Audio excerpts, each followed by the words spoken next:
They say you don't just marry a person, you marry their family.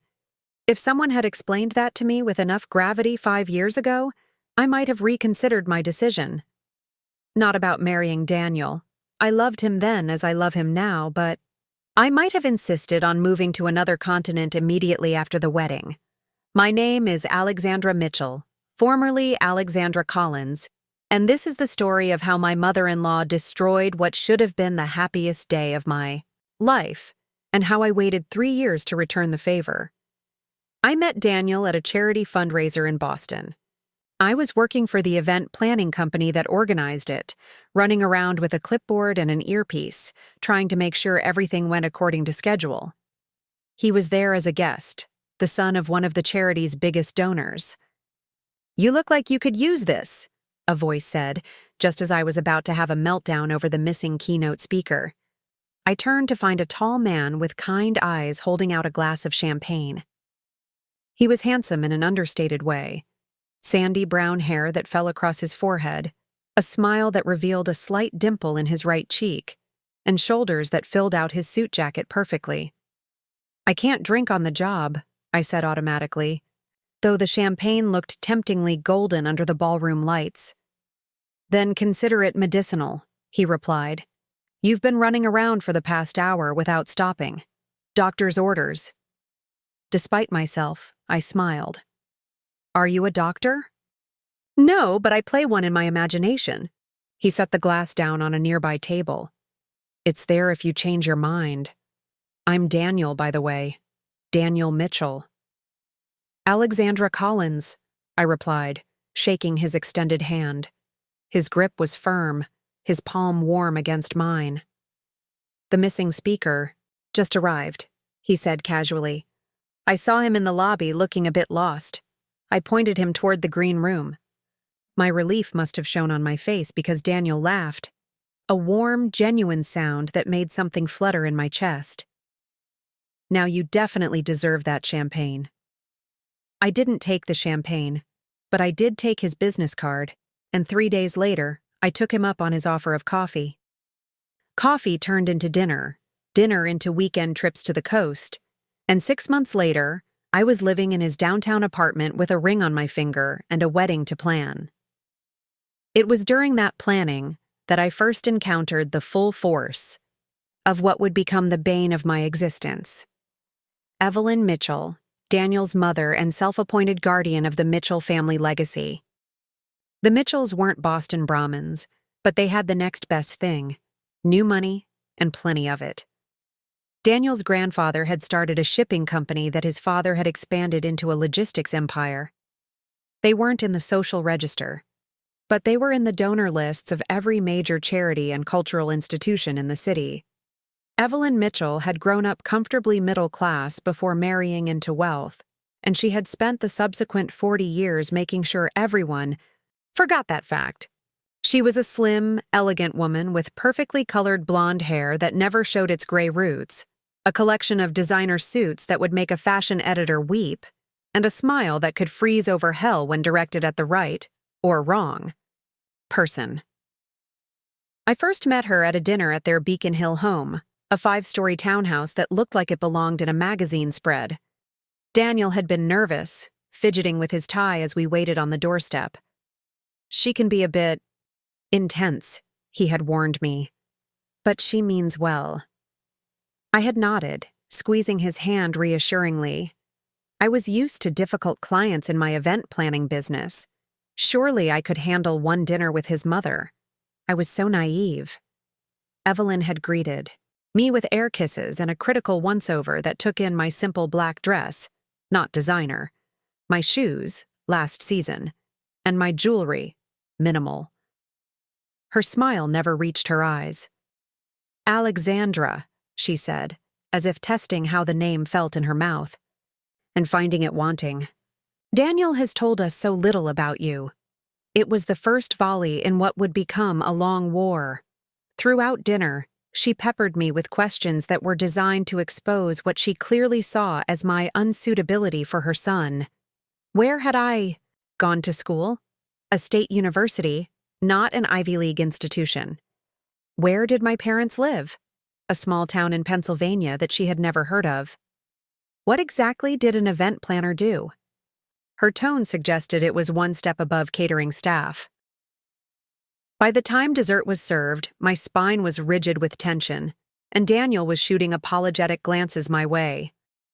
His father, Robert, was kinder, asking about my interests and actually listening to my responses, but he deferred to his wife in all things, a pattern I would come to recognize. When Daniel announced our engagement at the end of the meal, Evelyn's face went through a remarkable transformation. For a split second, naked dismay shone in her eyes. Then, like a shutter falling, her society smile clicked back into place. "How unexpected," she said, reaching for her wine glass. "You've only known each other for such a short time." "When you know, you know," Daniel said firmly, taking my hand on the table. "Indeed," Evelyn replied, her gaze falling to my engagement ring. It was a beautiful piece, a round diamond set in a simple platinum band. Not ostentatious, but elegant and timeless. Exactly what I had told Daniel I wanted when we had hypothetically discussed marriage. Evelyn's own hand, I couldn't help but notice, bore a massive emerald-cut diamond that caught the light like a disco ball. "We'll need to plan an engagement party, of course," she continued, already pulling out her phone to check her calendar. "The Blackwells will be in Europe next month, so we'll have to work around that." "And have you thought about a date for the wedding? June at the Somerset Club would be ideal, but they book up years in advance. I might be able to call in a favor." And just like that, she was off and running, planning a wedding that bore no resemblance to the intimate, personal celebration Daniel and I had tentatively discussed. I caught Daniel's eye across the table, silently pleading for intervention. He gave a small nod of understanding. "Mom," he said, his voice gentle but firm. "Alex and I haven't had a chance to discuss any of those details yet. We only just got engaged last weekend." Evelyn looked up from her phone, as if surprised to find we were still there. "Well, these things take time to organize, Daniel. If you want something worthwhile, we need to start immediately. When we have something to share, you'll be the first to know," he promised, effectively closing the subject. She had acquiesced then, but I had seen the determination in her eyes. This was not a woman accustomed to having her plans thwarted, especially not by a girlfriend-turned-fiancé who so clearly fell short of her expectations for her only son. The engagement party she threw for us a month later was a testament to her ability to make things happen on her own schedule. It was held at the Mitchell's Country Club, an old money institution where the waitstaff wore white gloves and nobody discussed anything as vulgar as the cost of anything. The guest list included judges, CEOs, and at least one former senator, none of whom Daniel and I had ever expressed any desire to celebrate with. My parents, a high school math teacher and a nurse, looked as out of place as I felt. My mother had bought a new dress for the occasion, a blue floral number from a department store that looked painfully suburban next to Evelyn's friends in their designer wear. My father, bless him, had worn his one good suit and spent most of the evening hiding by the bar. "This isn't exactly what I had in mind," I murmured to Daniel as we circulated among guests, many of whom seemed to know him only vaguely, if at all. "I know," he whispered back. "I'm sorry. Mom got carried away." "Carried away? Daniel, there are 200 people here, and I know maybe 10 of them." He squeezed my hand. "Just smile and nod. It means a lot to her to do this for us." "She's not doing it for us," I said, more sharply than I intended. "She's doing it for herself, to show off to her friends."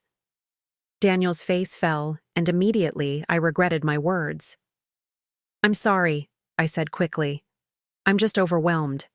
It's a beautiful party. Your mother has been very generous." His smile returned, relieved. "She has her faults, but she does want me to be happy.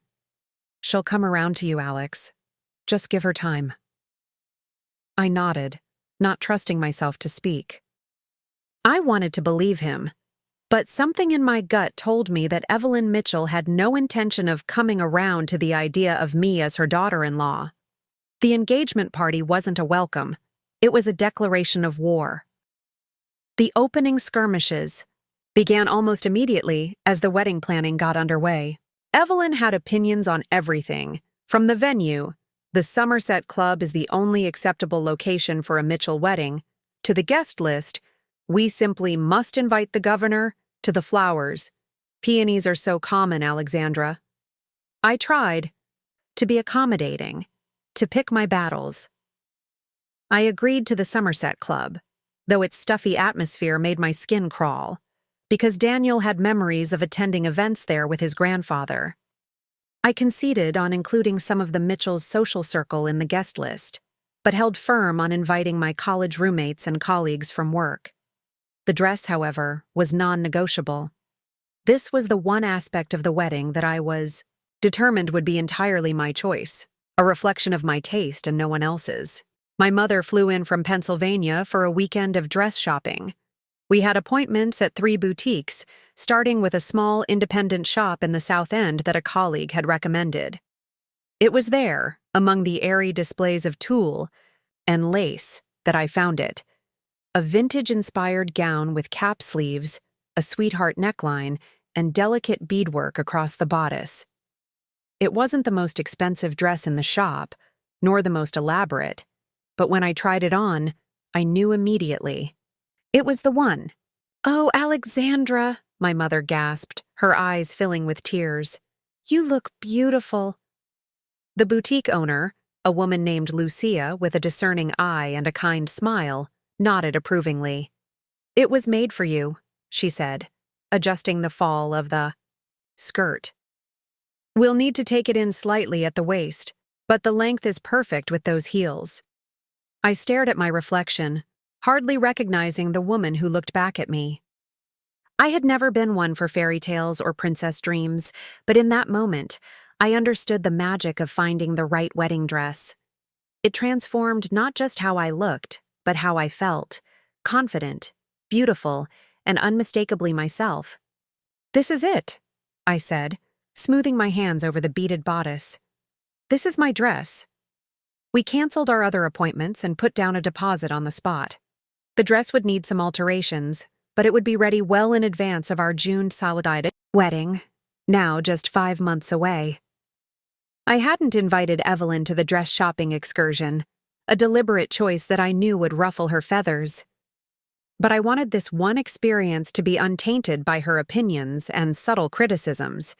Of course, she was not to be excluded so easily.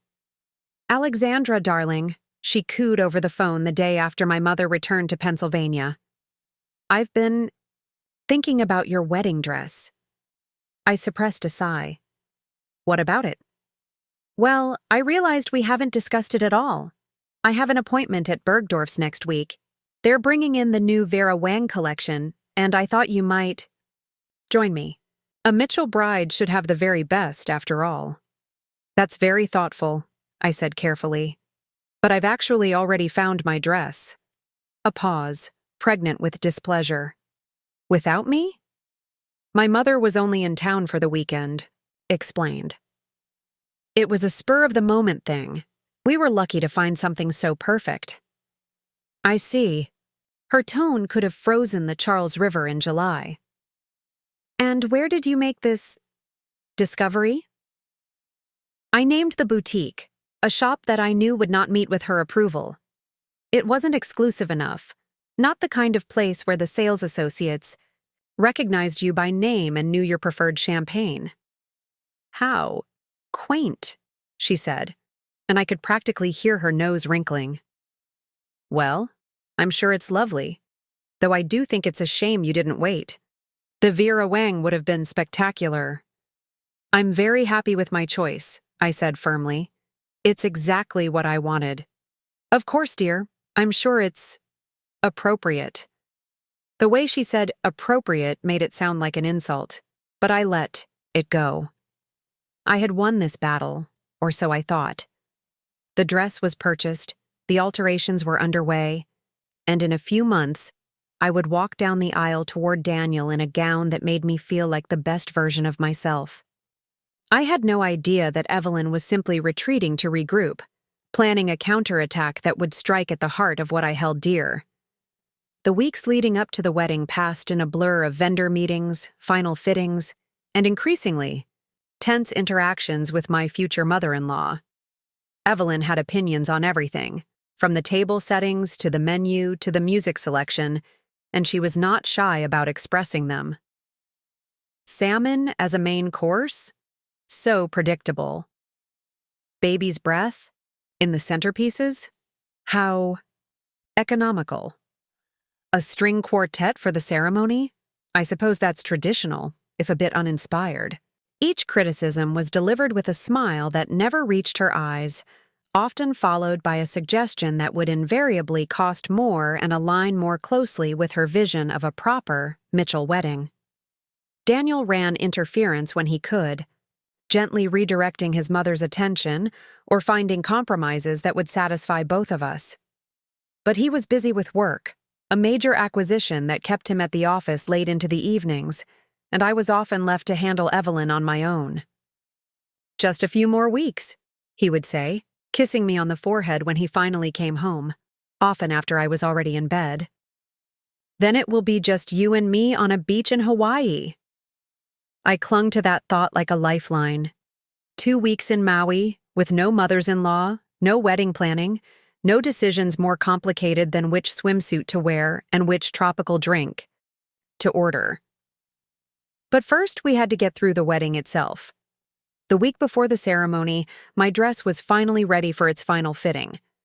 The alterations had been completed, and all that remained was a last check to ensure everything was perfect before I took it home. I had arranged to meet my maid of honor, Jessica, at the boutique after work. She had been my roommate in college and remained my closest friend, a straight-talking graphic designer who had no patience for pretense or social climbing. She was one of the few people who hadn't been intimidated by Evelyn's frosty demeanor, a quality I valued more than ever as the wedding approached. "You look like you need wine," she said by way of greeting when I arrived at the boutique, 15 minutes late and frazzled from a day of putting out fires at work. "I need an entire vineyard," I replied, dropping my bag on a chair. "Daniel's mother called 3 times today to discuss the place cards." "The place cards, Jess. As if anyone cares what cardstock we use or whether we opt for calligraphy over standard printing." "She's just making sure everyone can find their assigned seats," Jessica said, her voice deliberately innocent. "It's not at all about controlling every microscopic detail of your wedding." I couldn't help but laugh. "You're terrible." "I'm honest," she corrected, handing me a glass of the complimentary champagne the boutique offered to brides. "Now forget about Evelyn and her place card obsession. We're here to see you in that knockout dress that's going to make Daniel's jaw hit the floor." Lucia, the boutique owner, emerged from the back room with a smile. "Alexandra, perfect timing. Your dress is ready for its final debut." She led us to a spacious fitting room at the back of the store, where my dress hung on a padded hanger, a vision in ivory, satin, and lace. The alterations had been subtle, but transformative. The waist taken in to highlight my figure, the hem adjusted to just brush the floor in my wedding heels, the beadwork touched up to catch the light with every movement. "It's even more beautiful than I remembered," I breathed, reaching out to touch the delicate fabric. With Lucia's help, I stepped into the dress, feeling the cool slide of the satin lining against my skin as it was zipped up the back. The weight of the beaded bodice settled on my frame. The skirt flared out just enough to create movement without overwhelming my petite figure. When I turned to face the mirror, Jessica gasped, "Alex, you're stunning." I barely recognized myself. The dress was everything I had hoped for and more. Elegant, timeless, with just enough unique details to make it distinctly mine. It hugged. My curves in all the right places, the off-white color warming my complexion, the vintage-inspired design somehow both classic and contemporary. "Daniel is going to lose his mind when he sees you," Jessica declared, circling me to admire the dress from all angles. And every guest is going to be talking about how beautiful the bride was, not what font was used on the place cards. I laughed, turning to see the back of the dress, with its row of tiny satin buttons that ran from the nape of my neck to the small of my back. That's the plan. Lucia made a few final adjustments, pinning a loose thread here, smoothing a wrinkle there, until she was satisfied that the dress was absolute perfection. "It's ready," she announced, helping me to carefully step out of it. "And so are you." The dress was carefully packed in a garment bag with tissue paper protecting the beadwork and special hangers to maintain its shape. Lucia gave me strict instructions on how to store it until the wedding day, warnings about keeping it away from curious pets and clumsy roommates, or fiancés. "I'll keep it at my apartment," Jessica offered. "That way, Daniel won't accidentally see it before the big day." It was a sensible suggestion. Daniel and I lived together, and while he wasn't the type to snoop, accidents happened. Besides, Jessica's apartment was closer to the Somerset Club than ours, making it more convenient for the day of preparations. "Perfect," I agreed, carefully transferring the garment bag to her care. "Guard it with your life." "I'll sleep with it under my pillow," she promised solemnly. "No one will get near this dress without going through me first." If only that had been true. 3 days before the wedding, Jessica called me, her voice tight with barely contained fury. "Alex, you need to come over now." "What's wrong?" I asked, immediately alert to the tension in her tone. "Just come. And don't tell anyone where you're going." 20 minutes later, I was at her door, breathless from rushing and sick with a nameless dread. Jessica let me in, her face grave. "Prepare yourself," she said, leading me to her spare bedroom, which had been serving as a storage space for various wedding items. "It's bad." There, laid out on the guest bed, was my wedding dress, or rather what remained of it. The delicate beadwork on the bodice had been torn, leaving gaping holes in the intricate pattern. The cap sleeves hung by threads, as if someone had deliberately pulled at them until they gave way. Worst of all, a series of cuts marred the skirt, jagged wounds in the once pristine satin. "What?" I couldn't find words, my brain refusing to process what I was seeing. "How?" Jessica's hands were clenched at her sides. "Someone broke in while I was at work. The super let them in. Said they were a relative who needed to drop something off for me. They had ID, Alex. They knew my name, knew I'd be out." "Was anything else taken?" I asked numbly, still staring at the ruined dress. "Nothing. Not my laptop, not my jewelry, not my emergency cash. Just this." She gestured at the dress, her face twisted with anger and guilt. "I'm so sorry, Alex. I should have been more careful, should have kept it somewhere else." I shook my head, finally finding my voice. "This isn't your fault. This was deliberate. Someone knew the dress was here and wanted to destroy it. But who would do something like this? Who even knew it was here besides us and the boutique?" A cold certainty settled in my stomach. "Evelyn," I said, the name like ashes in my mouth. "She must have found out somehow." Jessica's eyes widened. "Your future mother-in-law? Alex, that's insane. Why would she destroy your wedding dress? Her own son's wedding is in 3 days." "Because it wasn't the dress she wanted me to have," I said, picking up a loose bead from the bedspread. "Because it wasn't from Bergdorf's or Vera Wang or whatever designer she deemed acceptable for a Mitchell bride. Because she's been trying to control every aspect of this wedding from day one, and the dress was the one thing I refused to let her decide. But to break into my apartment? To destroy a wedding dress? That's not just controlling, that's psychotic. I couldn't argue with that assessment. If Evelyn was indeed behind this, and I had no doubt that she was, it represented an escalation that terrified me. This wasn't just meddling or passive-aggressive comments. This was a calculated act of sabotage, designed to either force me to accept her choice of dress at the last minute or walk down the aisle in something hastily purchased and inferior. "What are you going to do?" Jessica asked, sitting beside me on the bed, careful to avoid the ruined dress. I looked down at the dress I had fallen in love with, now damaged beyond repair. 3 days before my wedding, with no time to order a replacement. No way to recreate the magic I had felt when I first tried it on. "I don't know," I admitted, tears finally spilling down my cheeks. "I honestly don't know." What I did know, with a clarity that cut through the shock and grief, was that I would never forgive Evelyn Mitchell for what she had done. And someday, somehow, I would make her pay for it. Chapter 2. The Wedding Day Disaster. I didn't sleep that night. How could I? Every time I closed my eyes, I saw the ruined dress, felt the violation of having something so personal, so meaningful, deliberately destroyed. By morning, I had moved through shock and sadness into a cold, clear anger. I called Lucia at the Datia boutique as soon as they opened, explaining what had happened in a voice that sounded remarkably steady, even to my own ears. "Oh, Alexandra," she gasped. "That's horrible. Bring it in immediately. Maybe we can salvage something or find you a replacement." But we both knew it was a false hope. The dress had been vintage-inspired but modern, from a small designer's limited collection.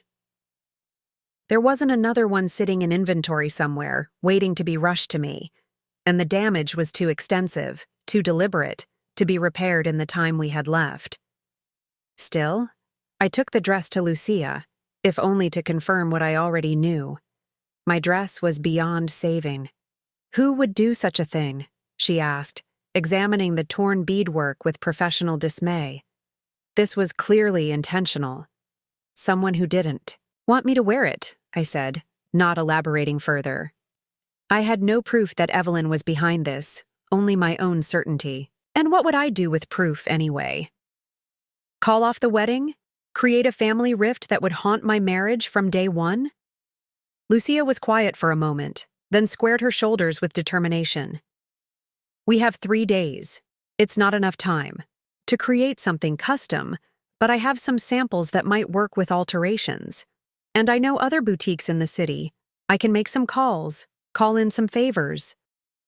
For the next several hours, I tried on every sample dress in my size that Lucia could find, plus several that weren't quite my size but could potentially be altered.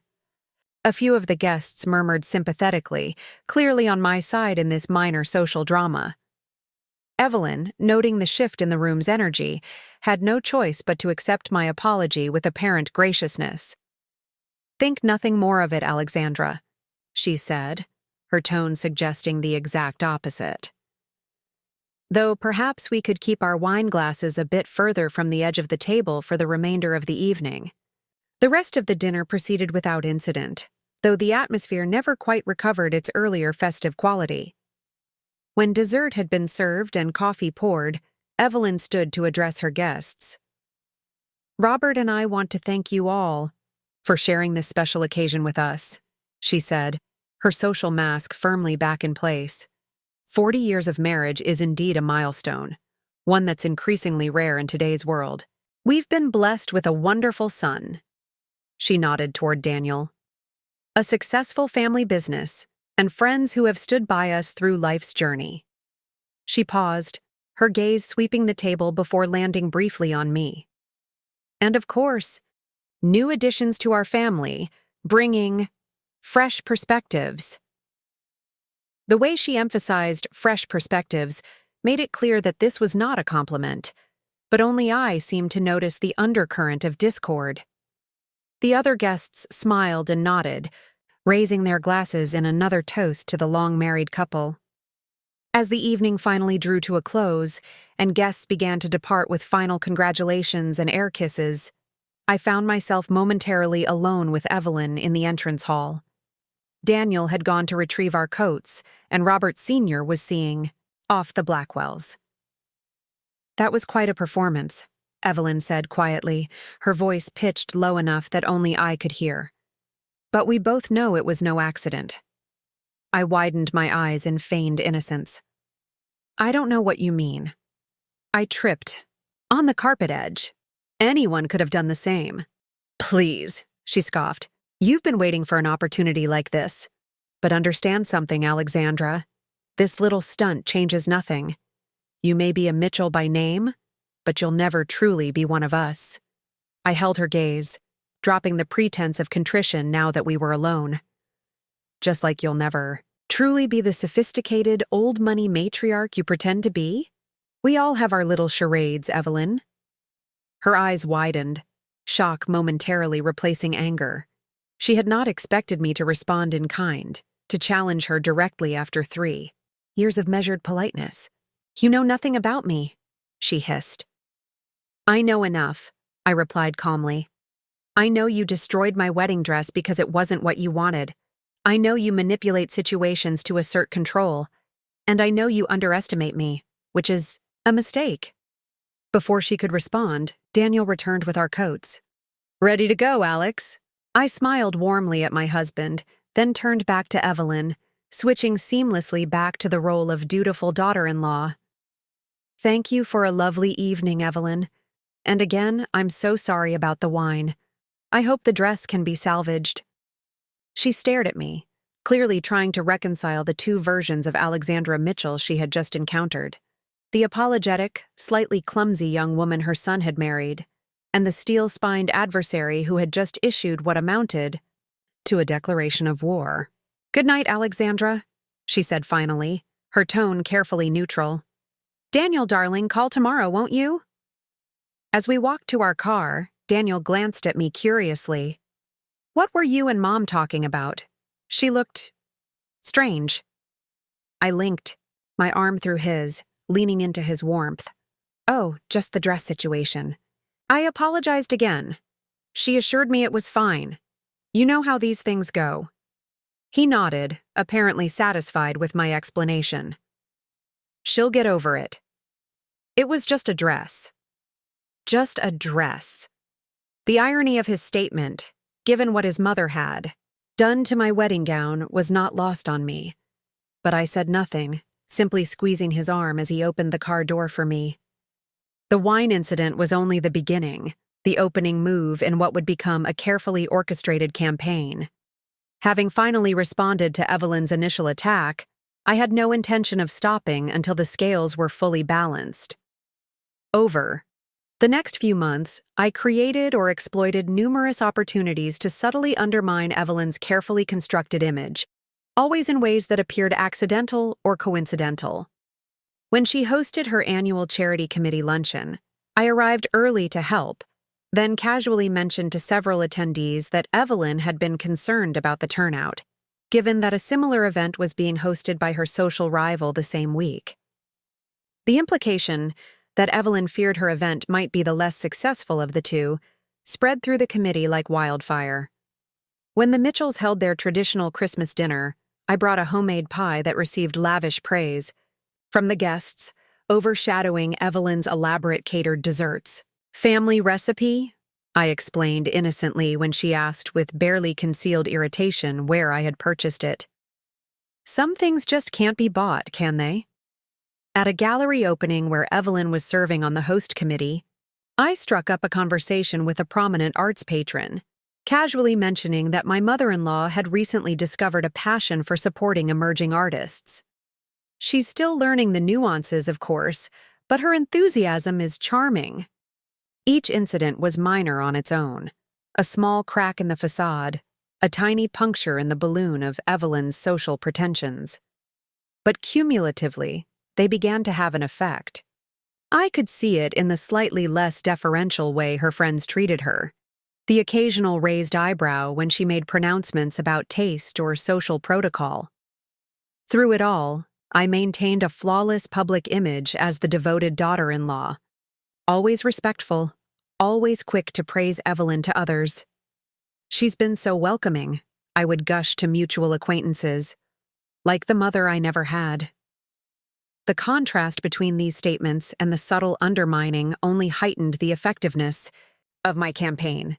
Daniel, focused on his career and blissfully unaware of the Cold War being waged between his mother and his wife, noticed nothing amiss. He was pleased that I seemed to be making an effort with his family, that the early tensions appeared to have dissipated. "See?" he said one night as we prepared for bed.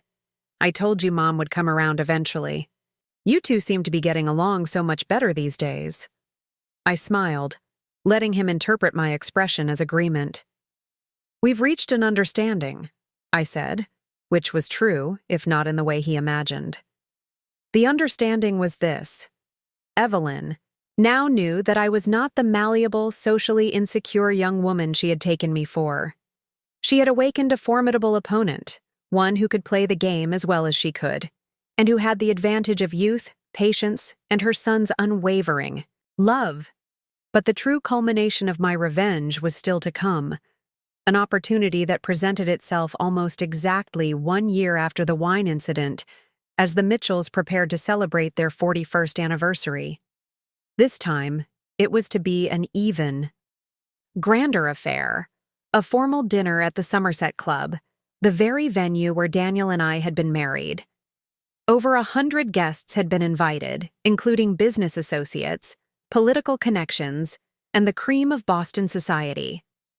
"Mom's going all out this year," Daniel commented as we reviewed the ornate invitation.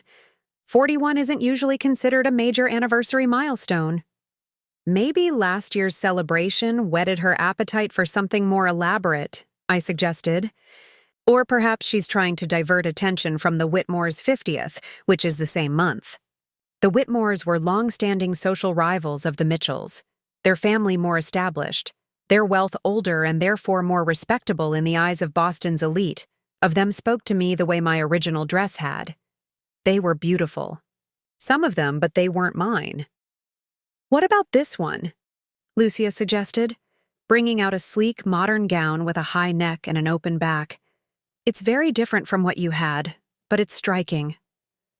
I slipped it on, turned to face the mirror, and felt nothing. No connection, no recognition of myself as a bride, just fabric and stitches. "It's lovely," I said politely, already reaching for the zipper. "But it's not right for me." By late afternoon, I was exhausted, and no closer to finding a replacement dress. Lucia had called in favors from every bridal shop in Boston, but between the short timeline and my specific size requirements, options were severely limited.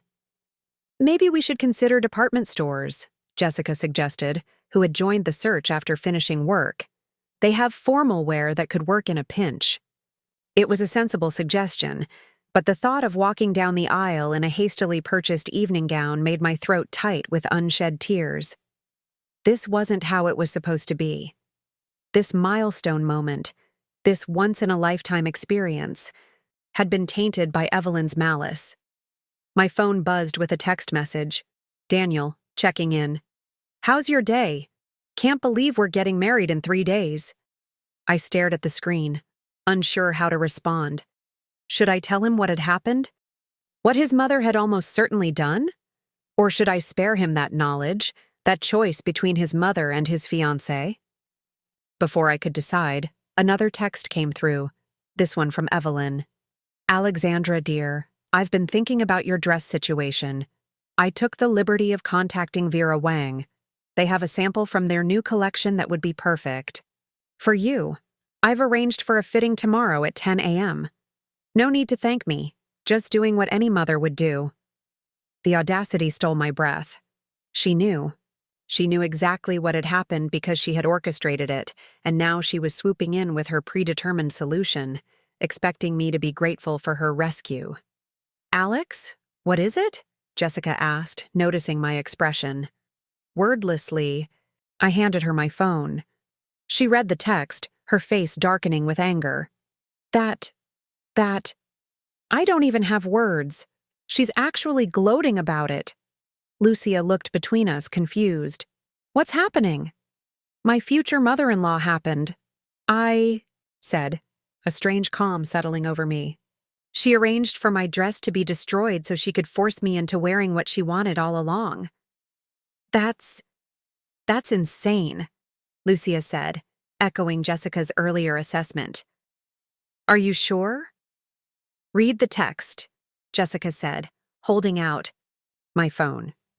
She doesn't even bother to pretend she didn't know about the dress being ruined. She just jumps straight to her solution, which, surprise, is exactly what she's been pushing for all along. Lucia read the text, her professional composure briefly giving way to genuine shock.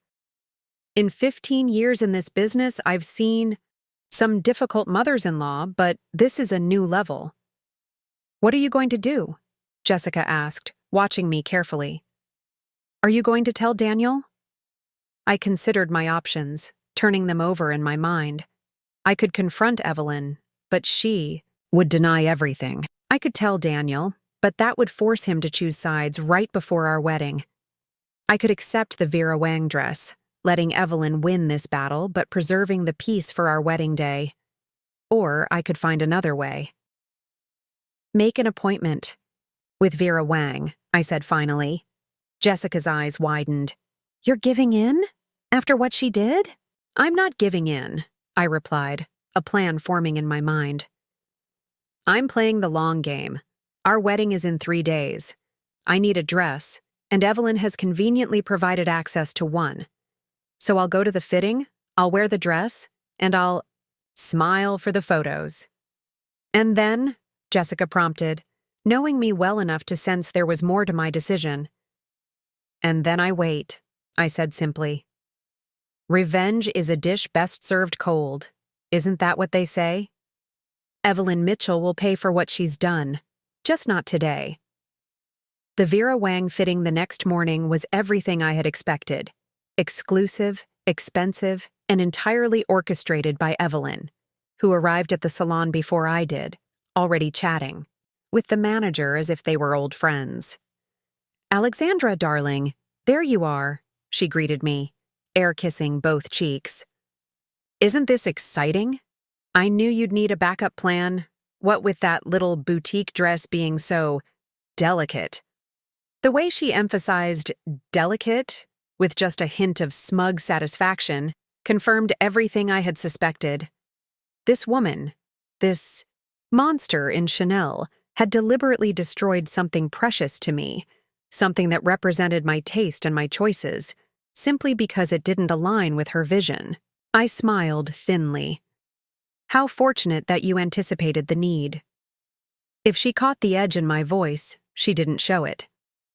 Always thinking ahead, dear. Now, let's see this dress. I think you'll find it far superior to what you had before. The dress was objectively beautiful. A strapless ball gown with a sweetheart neckline, layers of tulle creating a voluminous skirt, and delicate crystal beading across the bodice. It was the kind of dress that made a statement, that demanded attention. It was also about as far from my original choice as possible, from the silhouette to the level of ornamentation. It's very grand, I said diplomatically, as the sales associate held it up for my inspection. It's Vera Wang, Evelyn corrected, as if the designer's name alone settled any question of taste or suitability. A proper dress for a proper bride. I was tempted to ask what made a bride proper in her eyes, but I held my tongue. This wasn't the time for confrontation. This was the time for strategy. Let's see how it looks on, I said instead. The dress required 2 assistants to help me into it, maneuvering the layers of tulle and adjusting the structured bodice. It was heavy, far heavier than my original dress. The weight of expectation and tradition made physical. When I turned to face the mirror, I barely recognized myself. The dress was designed to make an impact, to transform the wearer into a princess, a focal point, a spectacle. It wasn't designed to complement or enhance. It was designed to overwhelm. Stunning, Evelyn pronounced, circling me with the clinical assessment of a jeweler examining a particularly valuable stone. This is how a Mitchell bride should look. I said nothing, studying my reflection with detached interest. This was not me, not the bride I had imagined being. But then, this wedding had long since ceased to be about what I wanted. It had become a performance, a statement of the Mitchells' social standing, with me as merely a prop in Evelyn's production. "We'll need expedited alterations," Evelyn was saying to the manager, not bothering to consult me. "The wedding is in 2 days, and everything must be perfect." "Of course, Mrs. Mitchell," the manager assured her. "We'll have our best seamstress work on it immediately. It should be ready by tomorrow afternoon." "Excellent." Evelyn turned to me, her smile not reaching her eyes. "There, Alexandra. Crisis averted. Aren't you relieved?" What I felt was far from relief.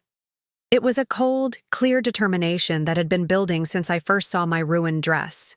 Evelyn Mitchell had won this battle through sabotage and manipulation, but the war was far from over. "Very relieved," I lied, meeting her gaze steadily.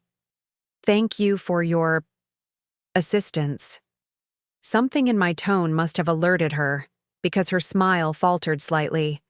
But she recovered quickly, patting my arm with manufactured affection. "That's what mothers do, dear. We fix things." "No," I thought but didn't say. "That's what mothers-in-law like you do. You break things, and then you fix them your way, ensuring that everyone knows who's really in control." But Evelyn's control had an expiration date. She just didn't know it yet. The day before the wedding, I told Daniel a modified version of the truth, that there had been an accident with my original dress and that his mother had helpfully arranged for a replacement from Vera Wang. "That was unexpectedly nice of her," he said, looking surprised. "Wasn't it?" I agreed, keeping my tone neutral. "Your mother is full of surprises." He kissed the top of my head. "See? I told you she'd come around. She just needed time to get to know you." I nodded, not trusting myself to speak. Daniel wanted to believe the best of his mother.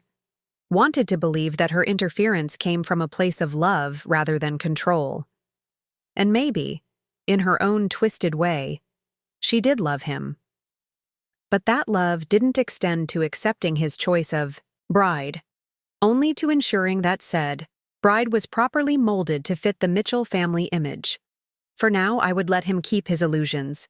There would be time enough for truth later, after we were married, after I had secured my place in his life beyond Evelyn's ability to interfere. The wedding day dawned bright and clear, the kind of perfect June day that wedding planners dream about.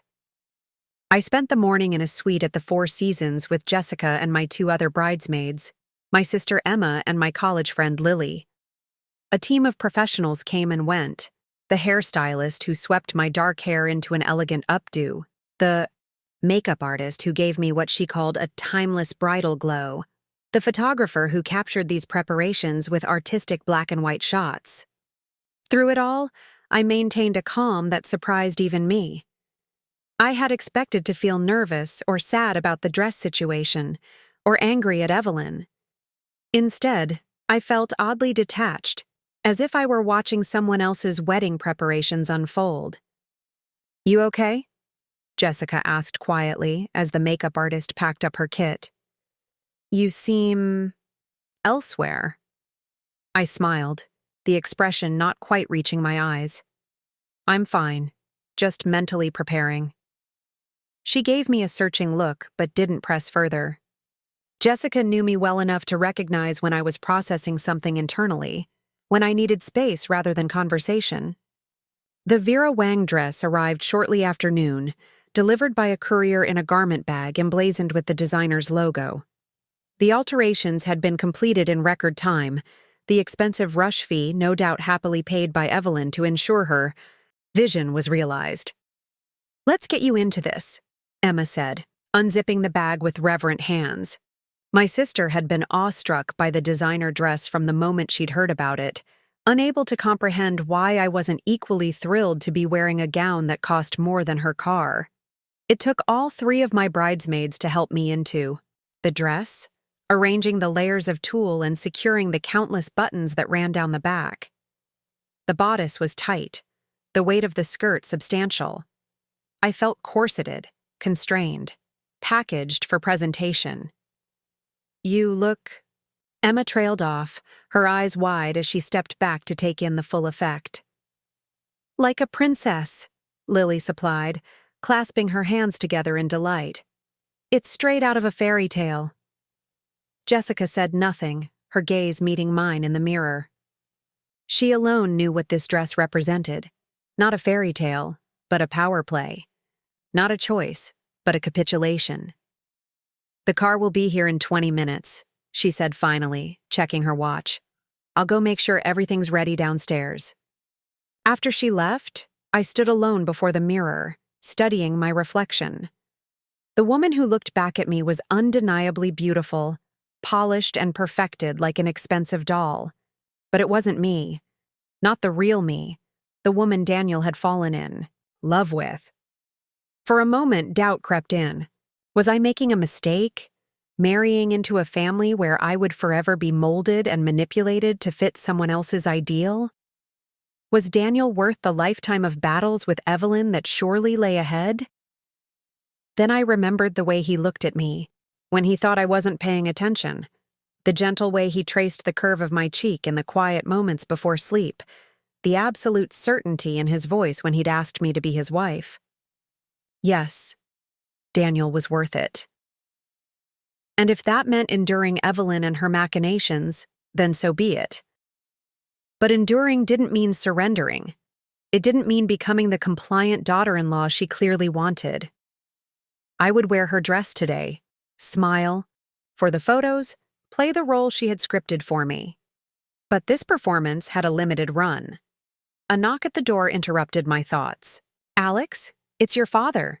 May I come in?" "Of course," I called, turning from the mirror as the door opened. My father, Robert Collins, stood in the doorway, resplendent in a new tuxedo that made him look both distinguished and slightly uncomfortable. His eyes widened as he took in my appearance. "You look beautiful, sweetheart," he said, his voice gruff with emotion. "Different than I expected, but beautiful." "Different how?" I asked, curious about what he had anticipated. He shrugged, crossing the room to take my hands in his. "I don't know much about wedding dresses, but this one seems very grand. Not quite the style I associate with my practical, no-nonsense daughter." I laughed softly. "It's not the dress I originally chose. That one, there was an accident." "An accident?" He raised an eyebrow, his expression skeptical. My father had been a math teacher for 30 years. He had an uncanny ability to detect when students, or daughters, were not telling the whole truth. "A long story for another time," I deflected. "Daniel's mother arranged for this one as a replacement." Understanding dawned in his eyes. He'd met Evelyn at the rehearsal dinner the night before, had witnessed her thinly veiled condescension toward our family, her constant references to traditions and expectations that excluded us. "I see," he said simply. Then, after a pause, "Are you sure about this, Alex? Not just the dress, but all of it? Marriage is hard enough without complications." "I'm sure about Daniel," I said firmly. "The rest, I'll handle as it comes." He studied my face for a long moment, then nodded, seemingly satisfied with what he saw there. "You always were the strongest of my girls. Stubborn, too." He smiled fondly. "A trait that serves you well, I think." "I get it from you," I replied, returning his smile. "Your mother might disagree with that assessment," he chuckled. Then, more seriously, "It's time, Alex. The car is waiting. Are you ready?" I took a deep breath, smoothing non-existent wrinkles from the voluminous skirt of Evelyn's chosen dress. Ready. The ceremony at the Somerset Club was exactly what Evelyn had envisioned. Elegant, traditional, and meticulously orchestrated. Historic room was transformed with elaborate floral arrangements. String musicians played classical selections as guests were seated, and no expense had been spared in creating an atmosphere of refined luxury. As my father walked me down the aisle, I scanned the seated guests. My side was relatively sparse. My parents and sister, a handful of aunts and uncles, college friends, and colleagues from work. The Mitchell side, by contrast, was filled with Boston's elite, many of whom I had never met despite my involvement in planning the guest list. And there, in the front row, sat Evelyn Mitchell, resplendent in a custom Oscar de la Renta suit that probably cost more than my parents' mortgage payment. Her expression as I passed was one of smug satisfaction, her gaze lingering on the Vera Wang dress with proprietary approval. But then my eyes found Daniel, waiting for me at the altar, and everything else faded away. He looked breathtaking in his tuxedo, his face alight with joy and love as he watched me approach. This was why I was here. Not for Evelyn, not for society, photos or Mitchell family traditions, but for him. For us.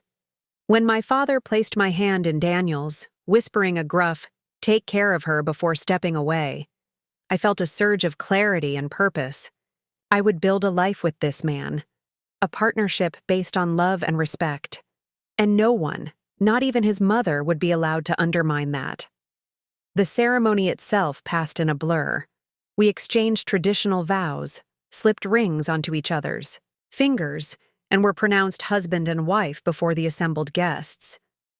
When Daniel kissed me, his lips warm and familiar against mine, I felt a sense of completion, of rightness, that transcended all the drama and tension of the past weeks. "I love you, Mrs. Mitchell," he whispered against my ear as we turned to face our guests, now officially husband and wife. "And I love you, Mr. Mitchell," I replied, squeezing his hand. I was Alexandra Mitchell now, no longer simply the fiancée, who could be intimidated or manipulated, but Daniel's wife, a permanent part of the family whether Evelyn liked it or not. The reception that followed was as lavish as the ceremony, with a 7-piece band, a 5-course dinner, and a champagne tower that drew gasps of appreciation when it was unveiled. I played my part, smiling for photos, accepting congratulations, dancing with Daniel and then with my father, and finally, as tradition dictated, with my new father-in-law. Robert Mitchell Sr. was a quieter, more thoughtful version of his son, with the same kind eyes but a more reserved demeanor. As we moved across the dance floor, he surprised me with an apology. "Evelyn can be difficult," he said, his voice low so only I could hear. "She means well, but her methods leave something to be desired. I hope you won't judge our whole family by her standards." I looked up at him, startled by this unexpected acknowledgement. "Thank you for saying that." He nodded, a hint of sadness in his expression. "Daniel is lucky to have found you. Someone with spine, with character. Too many in our circle marry for connections, for appearances. He married for love." Before I could respond, the dance ended, and Robert released me with a courtly bow. But his words stayed with me, a small validation from an unexpected source. The evening continued according to the carefully planned schedule. We cut the towering wedding cake, selected by Evelyn, of course, listened to toasts from the best man and maid of honor, and participated in all the traditional moments that make up a society wedding. Through it all, I maintained my composure, my smile, my role as the blushing bride. But beneath the performance, beneath the weight of tool and expectations, I was plotting, gathering information, observing interactions, filing away details for future use. Because one thing had become crystal clear to me: Evelyn Mitchell might have won the battle of the wedding dress, might have succeeded in orchestrating the wedding of her dreams rather than mine. But this was only the beginning. Our relationship would be a long game, and I was prepared to play it to win.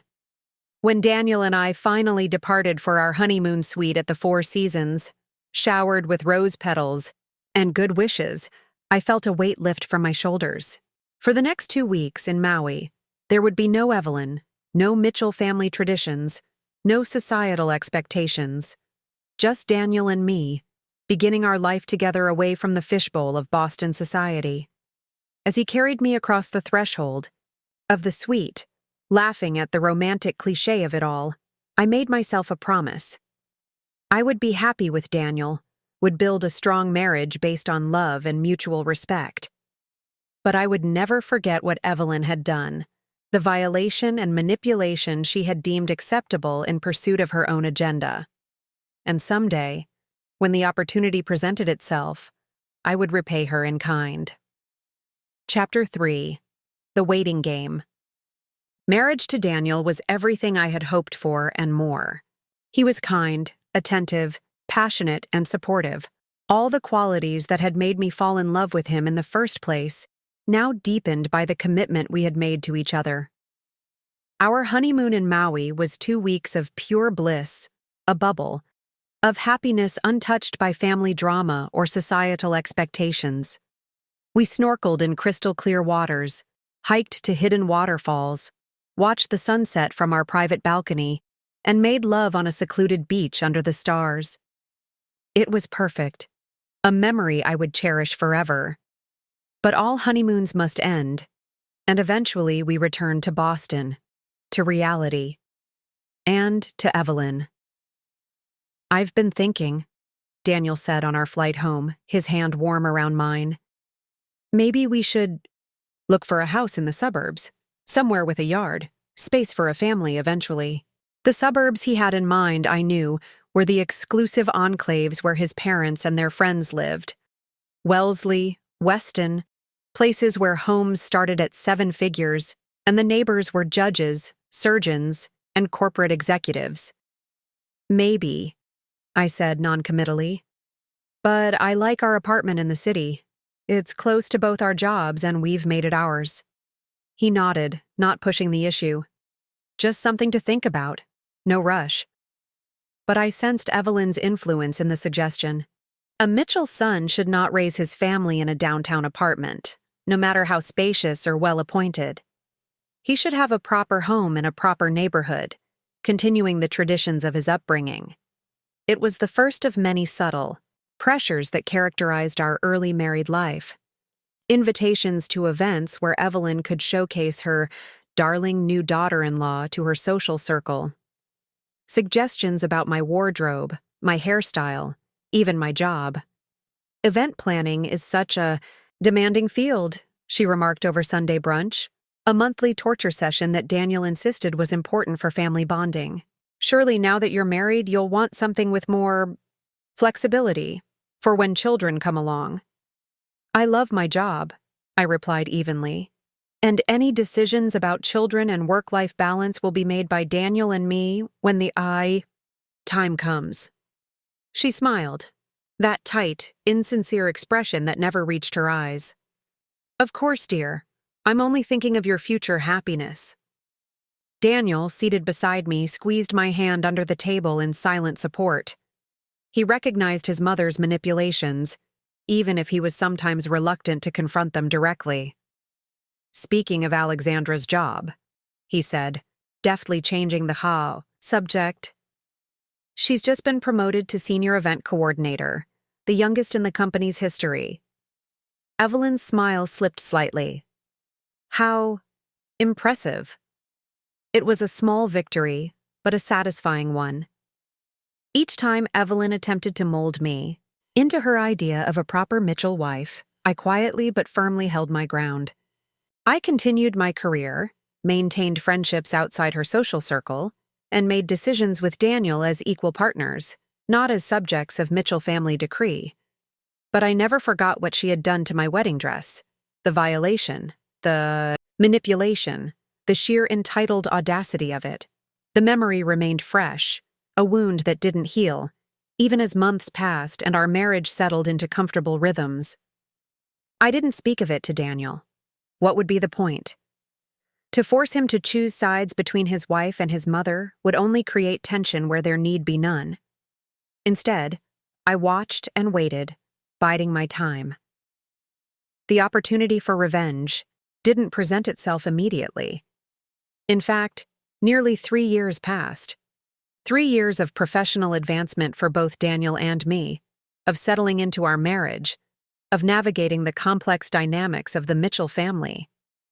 We had remained in our city apartment, though we had upgraded to a larger unit in the same building when one became available. Evelyn had sniffed disapprovingly, but had stopped short of direct criticism, perhaps recognizing that she could only push so far. Daniel had been promoted to partner at his firm, a significant achievement that had been celebrated with a lavish dinner at his parents' Beacon Hill home. I had been promoted as well, now managing major corporate clients and overseeing a team of event coordinators. We had also begun trying for a baby, a decision we had made together after much discussion. It hadn't happened yet, but we were optimistic, excited about the prospect of becoming parents. Life was good, our marriage strong. The only shadow was Evelyn, who continued her campaign of subtle undermining and manipulation, never missing an opportunity to remind me that I was an outsider in her world, tolerated rather than embraced. And then, one sunny September afternoon, the perfect opportunity for revenge finally presented itself. Daniel and I had been invited to dinner at his parents' home, a seemingly routine family gathering. But when we arrived, we found the house decorated with anniversary banners and flower arrangements. Several of the Mitchells' closest friends were already there, sipping champagne in the formal living room. "Surprise!" Evelyn trilled, greeting us at the door. "Did Daniel tell you? It's our 40th wedding anniversary, and we're having a small celebration with our dearest friends." I shot a glance at Daniel, who looked as confused as I felt. "I had no idea," he admitted. "Happy anniversary, Mom, Dad." Evelyn's smile tightened. "I told you weeks ago, darling. I specifically asked you to make sure Alexandra dressed appropriately." Her gaze flicked dismissively over my simple black dress, a designer piece but not the formal gown she had clearly expected. "You never mentioned it to me," Daniel said, his brow furrowing. "I would have remembered." "Well, it doesn't matter now," Evelyn said, though her expression suggested it mattered very much indeed. "You're here, that's the important thing. Go say hello to the Blackwells. They were just asking about you." As Daniel moved into the living room to greet the other guests, Evelyn turned to me, her smile now completely gone. "Really, Alexandra? A cocktail dress for a formal anniversary dinner? I would have thought, after 3 years of marriage to a Mitchell, you'd have learned something about appropriate attire." "Had I known it was a formal event, I would have dressed accordingly," I replied, keeping my voice pleasant. "But as you apparently only informed Daniel, who doesn't recall the conversation, I came dressed for a family dinner." She waved a dismissive hand. "Details. The point is, appearances matter in our circle. Something you seem determined not to understand." Before I could respond, she swept away to greet new arrivals, leaving me seething but outwardly composed. It was a familiar pattern. Evelyn creating situations where I would appear lacking, then expressing disappointment in my failure to meet expectations that had never been communicated. But as I joined the gathering, accepting a glass of champagne, from a circulating waiter, I realized that this particular manipulation had created an unexpected opportunity. Evelyn had just handed me the perfect scenario for my long-awaited revenge. An anniversary celebration. A gathering of their closest friends.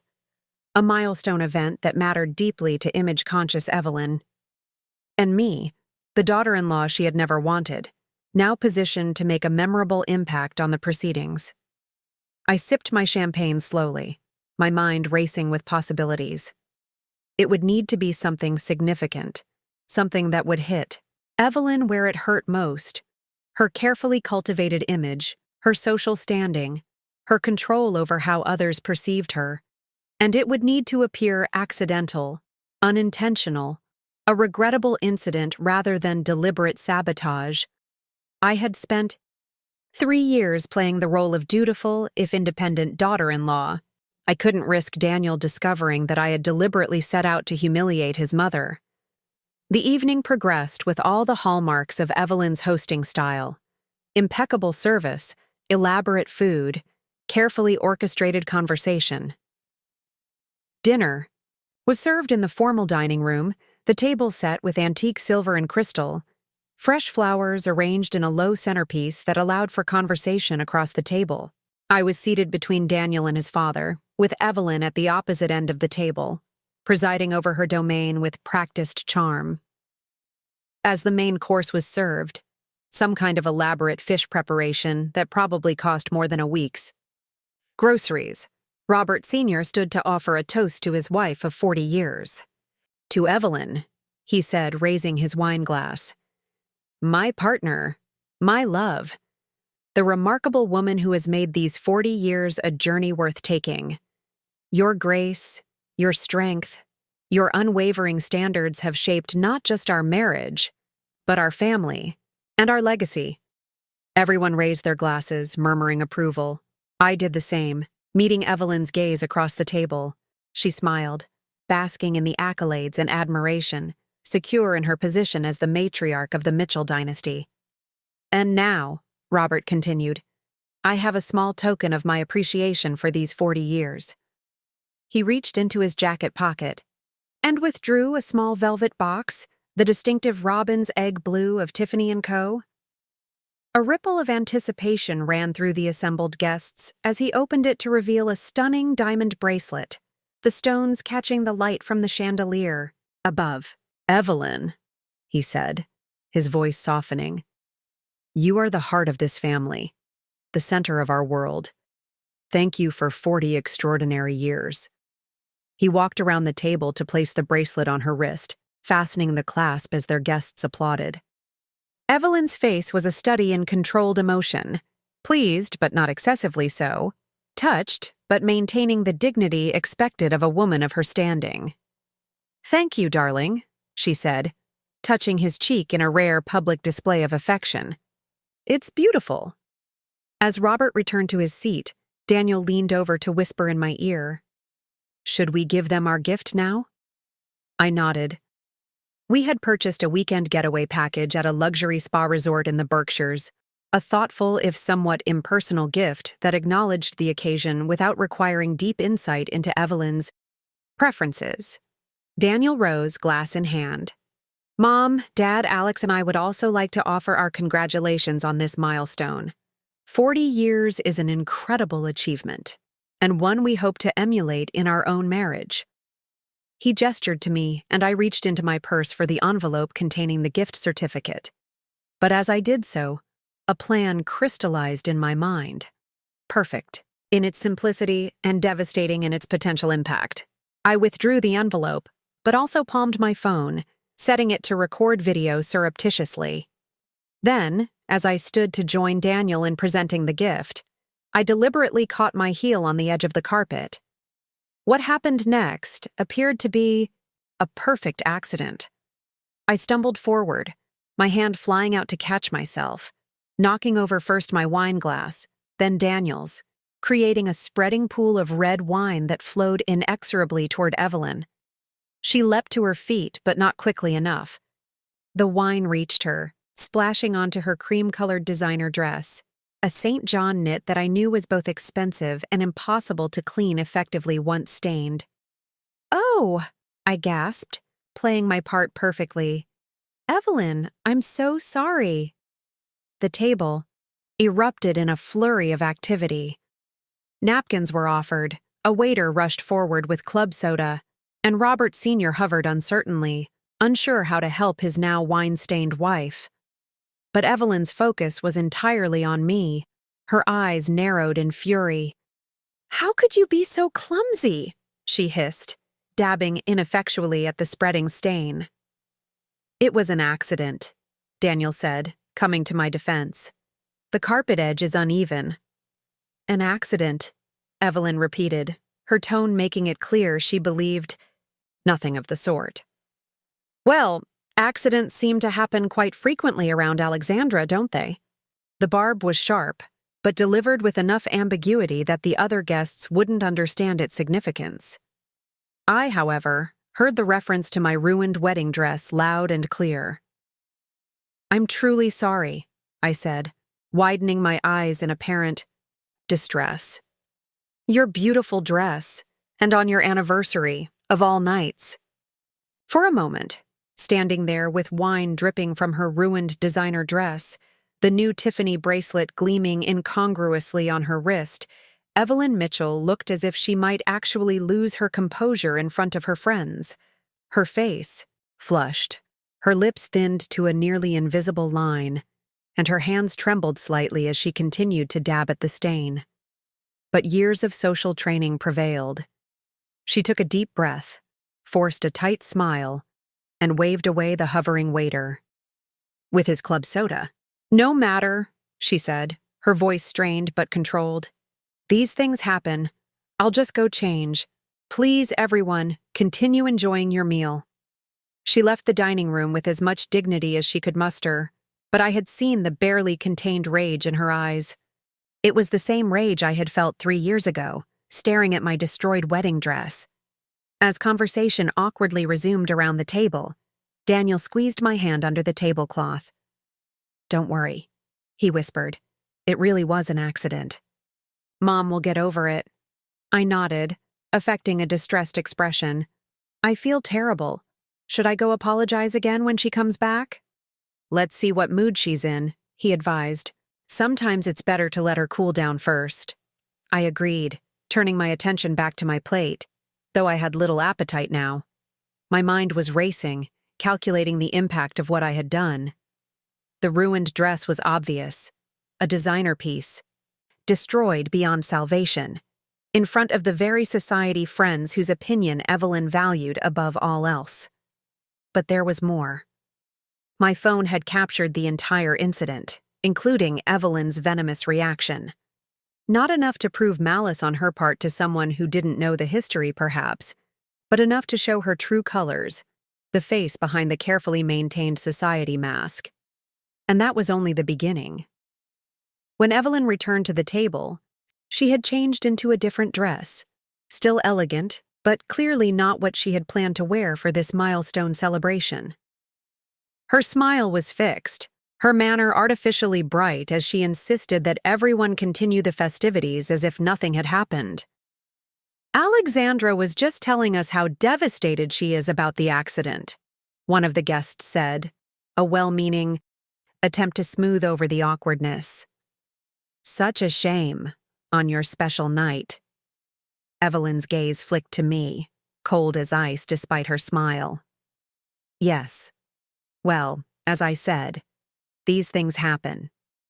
Though one does expect a certain level of grace at formal occasions." The barb was clear to me, if not to the others at the table. Once again, Evelyn was highlighting my perceived lack of breeding, my failure to meet the standards expected of a Mitchell wife. "It was completely my fault," I said, leaning into the role of contrite daughter-in-law. "I caught my heel on the carpet, and after all the thought you put into every detail of this lovely evening, I feel just awful." A few of the guests murmured sympathetically, clearly on my side in this minor social drama. Evelyn, noting the shift in the room's energy, had no choice but to accept my apology with outward graciousness. "Think nothing of it, dear," she said, her smile fixed firmly in place. "The rug will clean, I'm sure." That's what she said aloud. But her eyes conveyed the real message: another mark against you. Another reason you don't belong.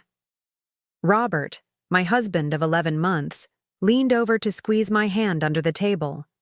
A silent show of support, but not an outright defense. Never that. Not when it came to his mother. "More wine, anyone?" he asked, deftly changing the subject. The conversation around the elegantly appointed dining table shifted, flowing away from my social faux pas and toward safer topics. The latest exhibit at the Modern Art Museum, the upcoming charity gala, someone's recent trip to the Amalfi Coast. I took a careful sip of my water, avoiding the wine that had already contributed to my stumble earlier. Across the table, Evelyn Mitchell, my mother-in-law and the undisputed queen of Boston's old money social scene, was already engaged in conversation, with the silver-haired man to her right, a federal judge if I remembered correctly from the introductions. To all appearances, the incident was forgotten, but I knew better. It would be catalogued, filed away with all my other missteps since entering the rarefied world of the Mitchells. The time I wore a cocktail dress to what turned out to be a white tie. Affair. The evening I mistakenly referred to Evelyn's second cousin, a minor European royal, by his first name instead of his title. The brunch where I used the wrong fork for my salad, a transgression so minor I wouldn't have noticed it myself if not for Evelyn's pointed glance. 11 months of such moments, each one cementing her conviction that her beloved son had married beneath him. That I, Hannah Reed from a middle-class suburb of Chicago, was desperately out of my depth in this world of old money, older names, and the intricate social codes that governed both. The worst part was, she wasn't entirely wrong. I did feel out of my depth most of the time. But I was learning, adapting. And despite what Evelyn clearly believed, I hadn't married Robert for his family name or his trust fund. I'd married him because I loved him, his kindness, his intelligence, his quiet sense of humor that emerged when it was just the two of us. What I hadn't fully understood was that in marrying Robert, I was also binding myself to his family. To Evelyn, with her impeccable lineage and her iron will. To William, Robert's father, who treated me with distant politeness while deferring to his wife in all things domestic. To the entire Mitchell legacy, stretching back generations, laden with expectations I was only beginning to comprehend. "You're quiet," Robert murmured as the dessert course was being served. "Everything all right?" I gave him what I hoped was a convincing smile. "Just a little tired. It's been a long week." He nodded, accepting my explanation without probing. Further, that was Robert's way, non-confrontational, taking statements at face value. It was one of the things that had drawn me to him initially, his calm acceptance, so different from the volatile relationships I'd experienced in the past.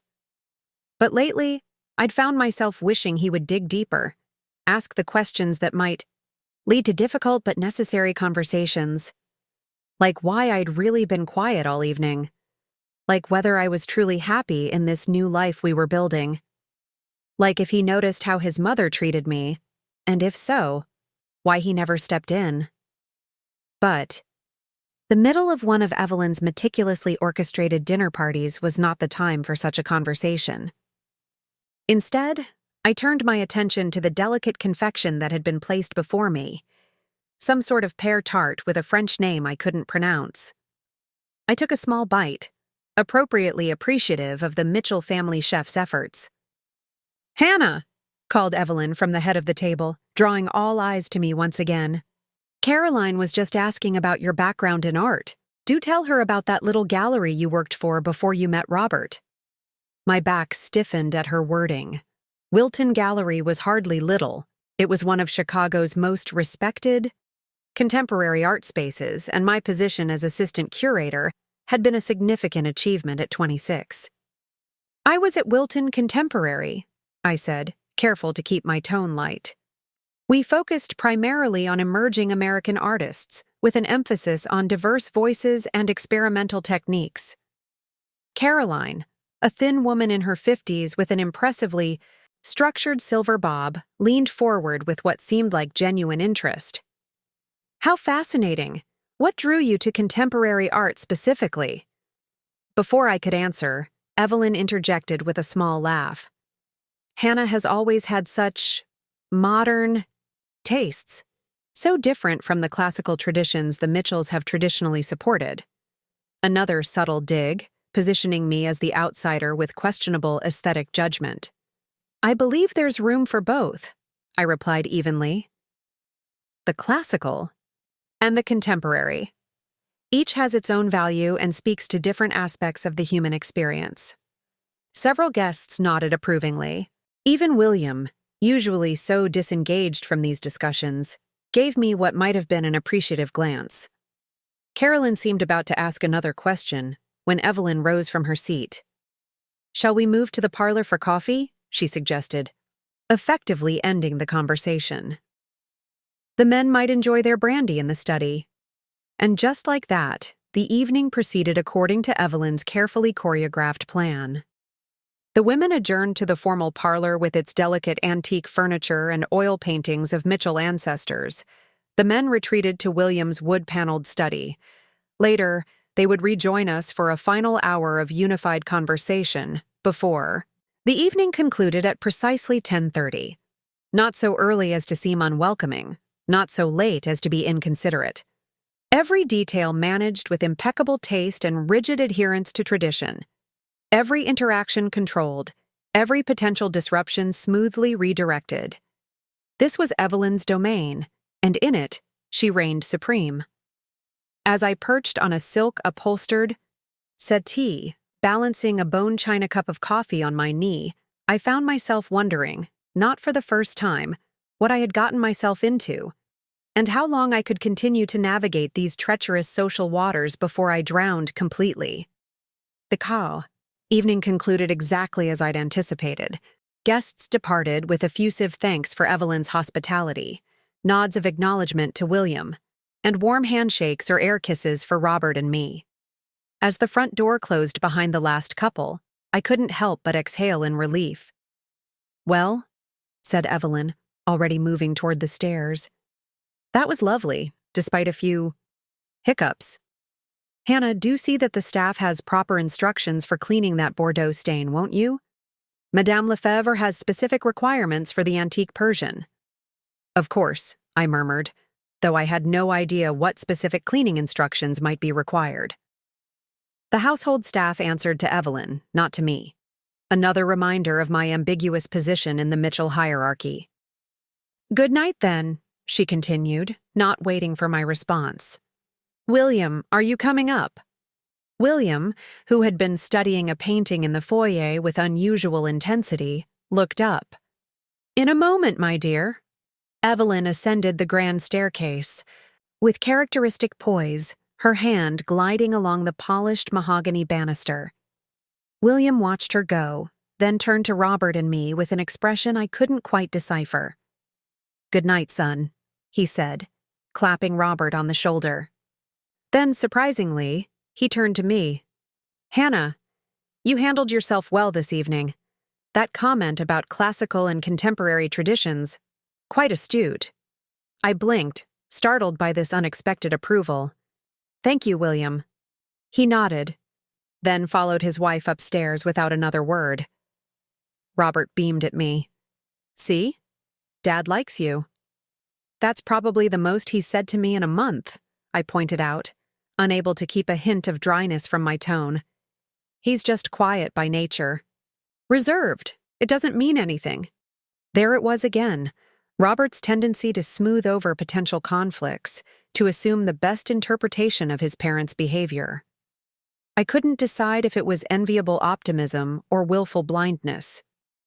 "Ready to head home?" he asked, already, reaching for our coats in the closet. Home. Not this imposing Beacon Hill mansion where Robert had grown up and where his parents still lived, but the brownstone in Back Bay that Robert had purchased shortly before our wedding. A beautiful property, certainly, but one that had come fully furnished and decorated by an interior designer Evelyn had recommended. I'd been allowed to make minor changes, a new throw pillow here, a small artwork there, but the overall aesthetic remained distinctly in line with Mitchell family tastes. "Yes," I said, suddenly exhausted. "Let's go home." The drive was short and quiet.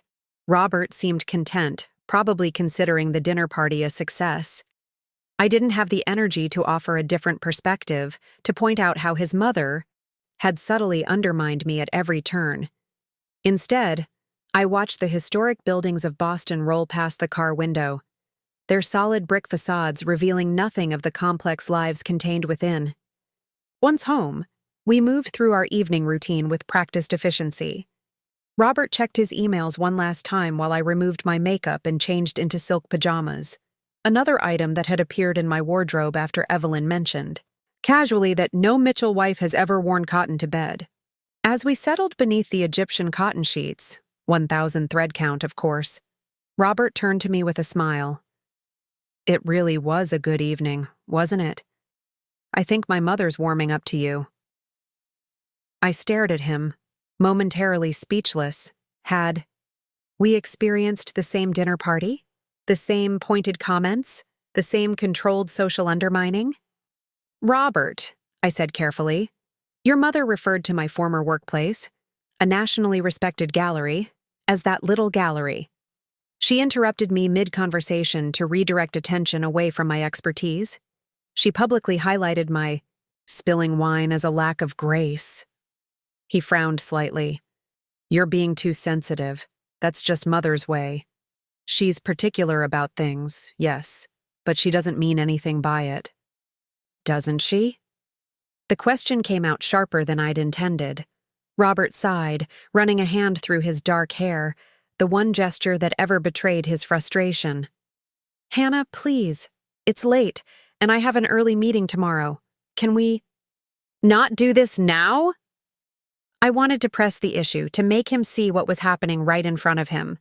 But I was tired too, and experience had taught me that these conversations rarely led anywhere productive.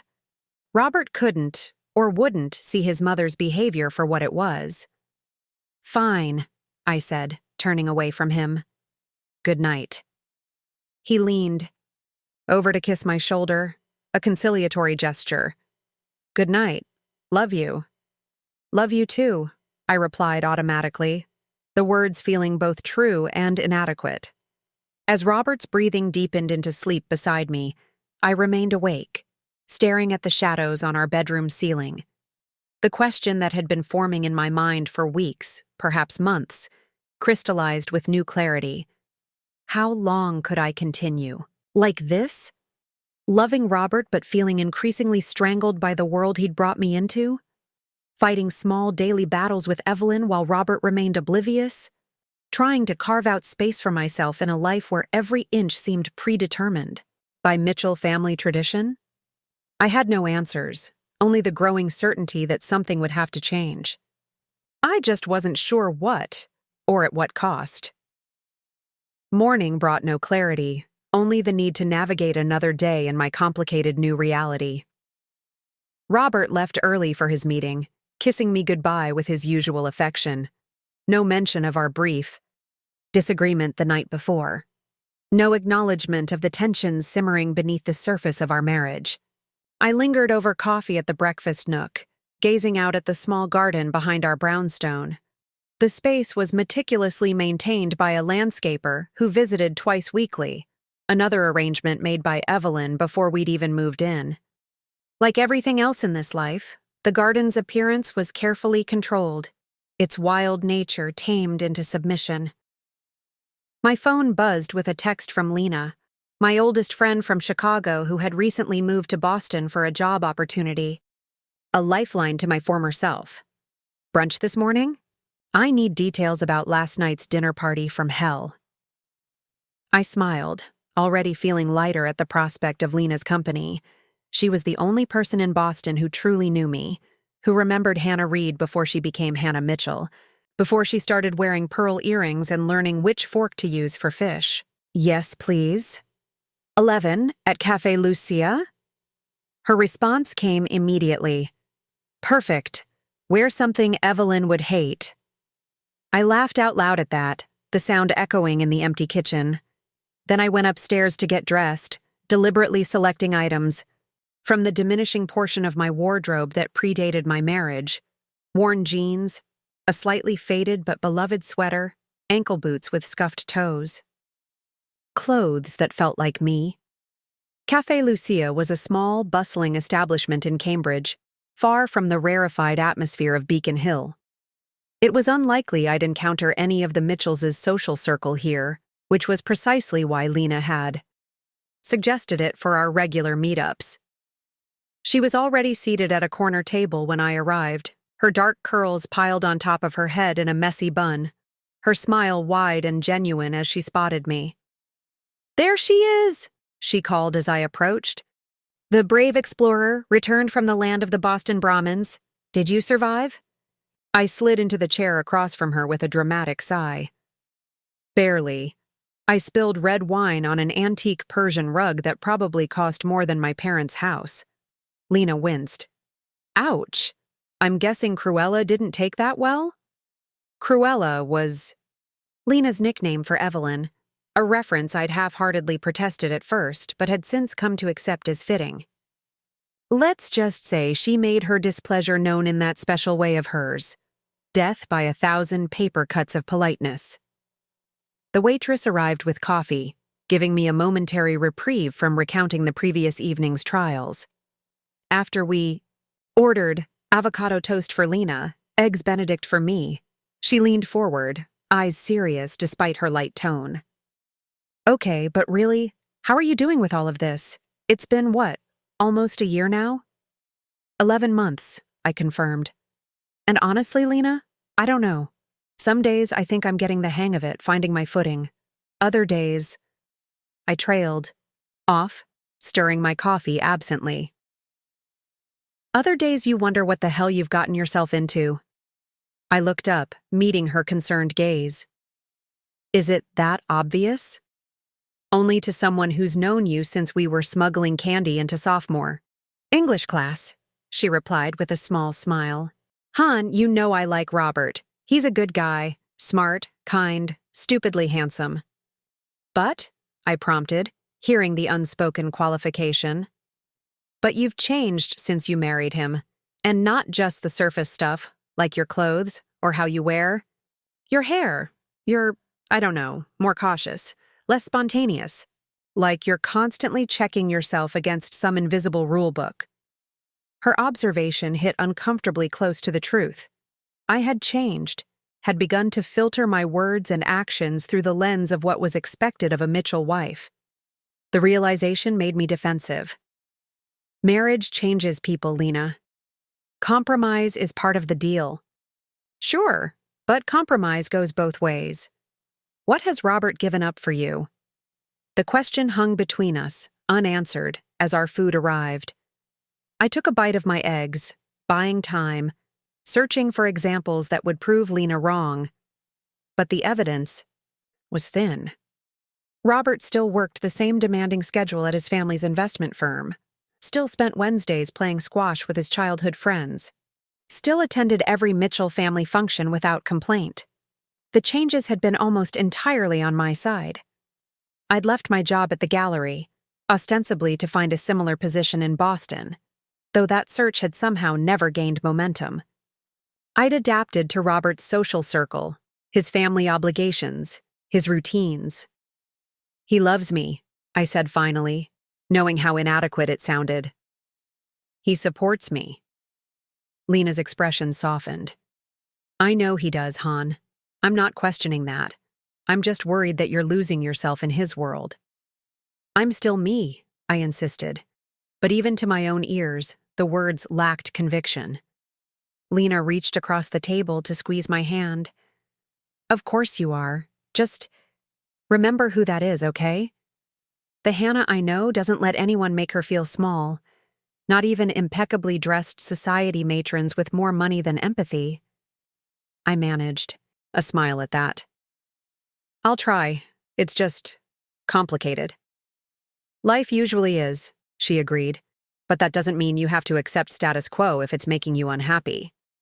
The rest of brunch passed more lightly, with Lena updating me on her new job and recent dates, making me laugh with her candid assessments of Boston's eligible bachelors. For an hour or two, I felt like my old self again, engaged, opinionated, free to express thoughts without filtering them through the Mitchell lens of propriety. But as we hugged goodbye outside the cafe, Lena's earlier words echoed in my mind. "Remember who you are." The question was whether that person could survive in the world I now inhabited, and whether Robert had fallen in love with the real me, at all, or just a version he believed could be molded to fit into his family's expectations. I walked back to the tea station slowly, in no hurry to return to the carefully curated perfection of our brownstone. As I passed a small art gallery, a sign in the window caught my attention. Now, hiring, gallery assistant. Without conscious decision, I found myself pushing open the door and stepping inside. The space was bright and airy, with white walls and polished concrete floors, a stark contrast to the Mitchell aesthetic of dark woods and rich textiles. Abstract paintings hung alongside black and white photographs, the collection eclectic but thoughtfully arranged. A woman looked up from the desk near the entrance, offering a friendly smile. "Good morning. Welcome to Aperture Gallery." "Good morning," I replied, suddenly aware that I had no plan beyond walking through the door. "I, saw your sign. About the position?" "Oh, wonderful." She stood, extending her hand. "I'm Maya Chen, the gallery director. Are you in the arts?" "Yes. I was. I worked at Wilton Contemporary in Chicago before moving to Boston last year." Maya's eyes widened with recognition. "Wilton? They did that amazing Javiera Peña retrospective 2 years ago. Were you involved with that?" "I was part of the curatorial team," I admitted, a surge of pride warming my chest at the memory of that successful exhibition. It was a career highlight. "That's incredibly impressive," Maya said, gesturing for me to take a seat across from her desk. "What brought you to Boston?" "I got married," I said, the words carrying a weight I hadn't anticipated. "My husband's family is from here?" Maya nodded. "And you've been looking for a position in the arts since then?" I hesitated, unwilling to admit that I'd let that search lapse, that I'd allowed myself to be absorbed into the role of Robert's wife without fighting for my own professional identity. "I've been taking some time," I said finally. "But I miss it. The energy of a gallery, the connection with artists, being part of bringing new work to the public." Something in Maya's expression suggested she understood more than I was saying. "Well, the position we're hiring for is fairly entry-level. Cataloging, client communications, some event planning. Probably below your experience level, to be honest." "I don't mind," I said quickly. "I'd just love to be back in a gallery environment." She studied me for a moment, then reached for a business card. "Why don't you send me your resume? Let's talk more formally next week. I think we might be able to find a good fit." I took the card, a small thrill of excitement and anxiety running through me. "Thank you, I will." As I left the gallery, those competing emotions intensified. Excitement at the prospect of reconnecting with the art world, of having something that was truly mine in Boston. Anxiety about how Robert would react, how this would fit into the life we'd established. What? Evelyn would say when she inevitably found out. Because she would find out. In the world of the Mitchells, very little remained private for long. By the time I reached our brownstone, I'd decided not to mention the gallery to Robert just yet. Not until I'd had the formal interview. Not until there was something concrete to discuss. It wasn't lying, I told myself. Just waiting for the right moment. But as I entered our pristine foyer, I was immediately confronted with evidence that my separate piece was an illusion. Evelyn was seated in our living room, an ornate silver tea service arranged on the coffee table before her. "Hannah," she said, her voice carrying that perfect note of practiced surprise, as if she hadn't planned this ambush with military precision. "There you are. Stevens let me in. I hope you don't mind." Stevens was our housekeeper, another Mitchell family employee, who had been part of the brownstone package deal. She answered to Evelyn far more than to me, despite nominally being on our household payroll. "Of course not," I said, removing my coat and hoping my expression betrayed nothing of my trip to the gallery. "What brings you by, Evelyn?" She gestured. "To the tea service." "I thought we might have a little chat, just the two of us. Woman to woman." Those words, coming from Evelyn Mitchell, were enough to send a chill down my spine. I moved to the sofa across from her, perching on the edge rather than settling in comfortably. Whatever this conversation was going to be, I wanted to be alert for it. Evelyn poured tea into delicate cups, her movements graceful and precise. I've been thinking about our dinner party last evening, about how you seemed, perhaps a bit, uncomfortable. I accepted the cup she offered, buying time by taking a small sip.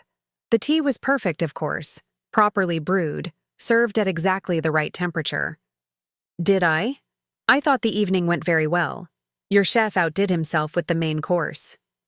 A deflection, moving us to safer ground. But Evelyn was not so easily redirected. Thank you, dear, but I wasn't referring to the food. She set her cup down with a barely audible clink. I've noticed that you sometimes seem out of place at our family gatherings, as if you're not quite sure of yourself. There it was, the knife, slipped between my ribs with such skill I almost didn't feel the cut until the blood began to flow.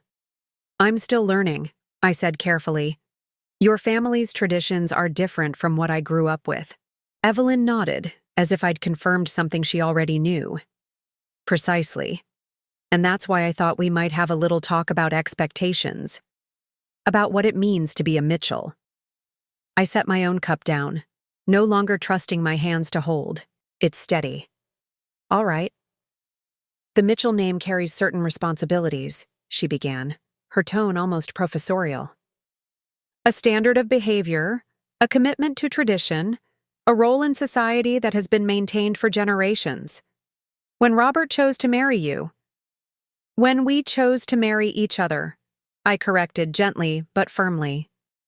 Something flickered in Evelyn's eyes, annoyance at the interruption, perhaps, or at the implication that her son hadn't been the sole decision-maker in our union. Yes, of course, she continued smoothly. When you and Robert married, you became part of that legacy, a representative of the Mitchell family in all that you do. I understand that, I said, trying to keep my tone neutral. And I've been doing my best to adapt to your family's expectations. Your best has been noticeable, Evelyn said, the faint emphasis making it clear this was not a compliment. But I wonder if you truly grasp what's required. For instance, your continued unemployment. The word hit like a slap. I'm not unemployed, Evelyn. I'm between positions. For nearly a year? Her perfectly sculpted eyebrow arched. In the Mitchell family, the wives have traditionally focused on philanthropy, on supporting their husbands' careers, on maintaining the social connections that have served our family well for generations, not on personal career ambitions. I felt heat rising in my cheeks. Times have changed, Evelyn. Many women in your social circle have careers. Hobbies, perhaps, or roles in family foundations, not jobs that require punching a time clock or answering to superiors outside the family. The implication was clear. Working for someone else was beneath a Mitchell, unless, of course, you were female and that someone else was your husband and his family. I see, I said, struggling to keep my composure. And have you shared these thoughts with Robert? Evelyn waved a dismissive hand. Robert understands our family's traditions. He was raised with them. But he's also soft-hearted, unwilling to impose restrictions that might seem old-fashioned to modern sensibilities. Translation: Robert wouldn't enforce these antiquated gender roles, so Evelyn was taking it upon herself to do so. So you thought you'd explain them to me directly, I concluded, to ensure I understand my place. A thin smile crossed Evelyn's perfectly made-up face. I prefer to think of it as helping you succeed in your new role. After all, I want nothing more than for my son's marriage to be happy and sustainable. The threat was veiled but unmistakable: conform to Mitchell family expectations, or risk the marriage itself. I took a deep breath, fighting to maintain my composure. I appreciate your concern, Evelyn. And your guidance. I'll certainly give it the consideration it deserves. It was a non-answer. Neither acceptance nor outright rejection of her terms. Evelyn seemed to recognize this, her eyes narrowing slightly. I'm glad we had this chat, she said, rising with fluid grace. I should let you get on with your day. Oh, and Hannah? She paused, her hand on her designer purse. That sweater. The color washes you out terribly. You might consider donating it. With that parting shot, she showed herself out, leaving me, seething in our living room, surrounded by the tasteful furnishings she had selected, and the lingering scent of her expensive perfume. I sat there for several minutes after the door closed behind her, my thoughts churning. The woman was incredible, orchestrating this ambush while Robert was safely away at work, delivering her ultimatum with such polished civility that any objection on my part would seem like an overreaction. And she had timed it perfectly, just after I'd taken a step toward reclaiming my professional identity. Was it possible she somehow knew about my visit to the gallery? In Evelyn's world of social connections and constant surveillance, I couldn't rule it out. The tea service still sat on the coffee table, a silver monument to Evelyn's intrusion into my home, my marriage, my life. In a sudden burst of defiance, I picked up my cup and deliberately set it down without using a coaster, leaving a faint ring on the polished wood surface. A childish gesture of rebellion, certainly. But in that moment, it felt like the first true choice I'd made in my own home in months. My phone buzzed with a text from Robert. Meeting running late. Dinner at the Hawthorne with Jenkins afterward. Don't wait up. Another evening alone, another decision made without consultation. I stared at the message, wondering what Robert would say if I replied honestly. Your mother ambushed me with tea and thinly veiled threats today. Also, I applied for a job at an art gallery. Oh, and I'm not sure how much longer I can live like this. Instead, I typed, okay, have a good time. Then I went upstairs, changed into running clothes, and headed out for a long, punishing run along the Charles River. Physical exertion had always been my preferred method for processing difficult emotions, and today qualified as emotionally difficult by any standard. As my feet pounded against the pavement, my thoughts circled back to Lena's question from brunch. What has Robert given up for you? The answer, increasingly clear with each stride, was very little. He'd continued his life much as before, while I had systematically dismantled mine to fit into the Mitchell mold. My career, my clothing style, my social circle, my daily routines, all had been sacrificed on the altar of becoming a suitable Mitchell wife. And still, it wasn't enough for Evelyn. It would never be enough, because the fundamental issue wasn't my behavior or my background or my choices. It was me, my very existence as the woman Robert had chosen, instead of the blue-blooded socialite his mother had undoubtedly selected for him from birth. By the time I returned home, sweaty and physically exhausted but mentally clearer than I'd been in months, I had reached a decision. I would send my resume to Maya at Aperture Gallery. I would pursue the position, regardless of Evelyn's 19th-century notions about a woman's role in the Mitchell family. And I would have an honest conversation with Robert about our marriage, about what was working, what wasn't, and what needed to change if we were going to build a life together that allowed both of us to thrive. The question was whether our relationship could survive such honesty, and whether Robert would ever be willing to stand up to his mother on my behalf. Robert didn't come home until after midnight, slipping into bed with exaggerated care, clearly trying not to wake me. But I was awake, had been for hours, rehearsing what I wanted to say to him. Hey, I said softly as he settled beside me. How was dinner? He started slightly, then rolled toward me. Sorry, didn't mean to wake you. Dinner was good. Jenkins is considering moving his entire portfolio to our management. Could be a big win for the firm. That's great, I said, meaning it. Whatever my issues with the Mitchell family dynamics, I never doubted Robert's competence in his professional life. He was brilliant with investments, with client relationships, with the complex financial strategies that had maintained his family's fortune for generations. "How was your day?"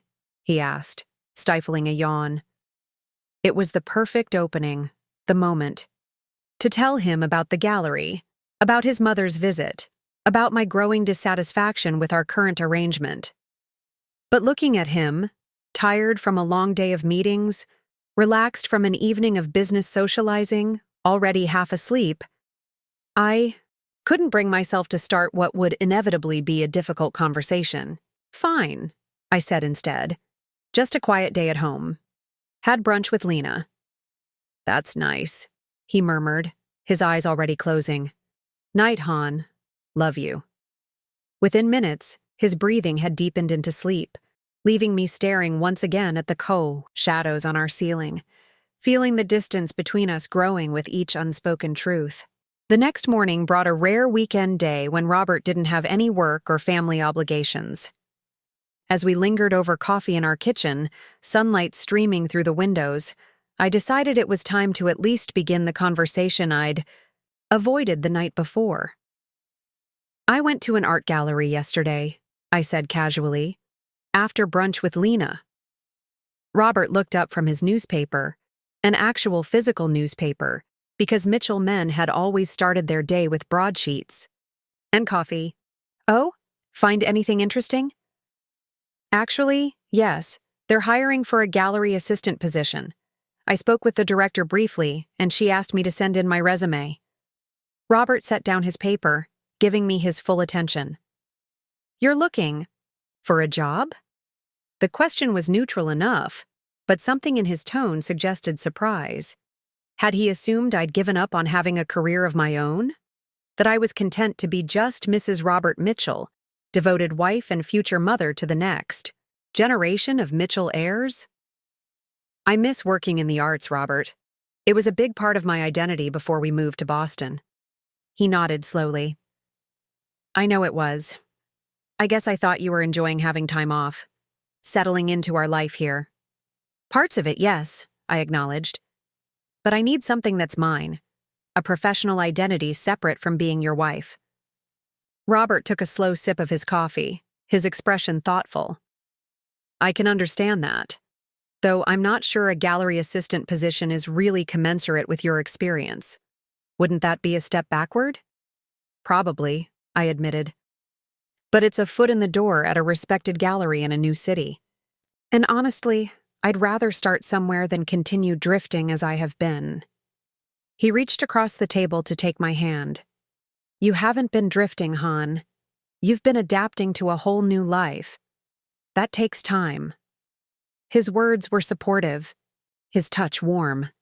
But I couldn't help noticing he hadn't actually endorsed the idea of my taking the position. "Your mother came by yesterday," I said, deciding to lay all my cards on the table. "While you were at work." Robert's brow furrowed. "She didn't mention she was planning to visit. What did she want?" I hesitated, trying to find a way to convey the substance of Evelyn's chat without sounding paranoid or overly sensitive, the very accusation Robert often leveled when I raised concerns about his mother's behavior. "She wanted to discuss what it means to be a Mitchell wife," I said finally. "Specifically, she wanted to discuss what it means to be a Mitchell wife," I said finally. "Specifically, how Mitchell wives don't traditionally have careers. They focus on philanthropy and supporting their husbands." Robert's expression shifted between surprise and something harder to read, discomfort, perhaps, or reluctant recognition. "That sounds like Mother," he acknowledged. "She has very traditional views about family roles." "Traditional is one word for it," I replied, unable to keep a hint of edge from my voice. "Archaic might be another." Robert sighed, running a hand through his hair. "Look, I know Mother can be difficult. She has strong opinions, and she doesn't always express them tactfully. But she means well." "Does she?" I challenged, my frustration finally boiling over. Robert, your mother has been undermining me since the day we got engaged. Nothing I do is ever good enough. My background isn't prestigious enough. My manners aren't refined enough. My career ambitions aren't appropriate enough for a Mitchell wife. And you... I broke off, not wanting to accuse him outright of complicity in his mother's behavior. And I what? He asked, his tone sharpening. In for a penny, in for a pound. And you never defend me, I said quietly. You never stand up to her when she makes these little cutting remarks, when she tries to control every aspect of our lives. Robert's face flushed. That's not fair, Hannah. I support you constantly. I've told Mother repeatedly to give you time to adjust, to not be so critical. Behind closed doors, maybe, but never in the moment. Never when it would actually make a difference. We stared at each other across the kitchen table, the comfortable morning routine shattered by the weight of unspoken tensions finally brought to light. What exactly do you want from me? Robert asked, his voice strained. Do you want me to have a public argument with my mother? To create a rift in the family? I want you to be my partner, I said, my own voice thick with emotion. To stand beside me when I'm being attacked, however politely. To recognize that sometimes supporting me means opposing your mother. Robert stood abruptly, turning to look out the kitchen window. His shoulders were tense beneath his t-shirt. You don't understand the dynamics at play here. My family has a certain way of handling disagreements. Direct confrontation isn't part of that. So, I've noticed, I said dryly. Passive-aggressive comments and behind-the-scenes manipulation seem to be the preferred methods. He turned back to face me, his expression pained. That's an unfair characterization. Is it? Your mother came to our home while you were at work, specifically to tell me that my interest in having a career is inappropriate for a Mitchell wife. She implied that if I don't conform to her expectations, our marriage might not be sustainable. How would you characterize that? Robert looked genuinely shocked at this.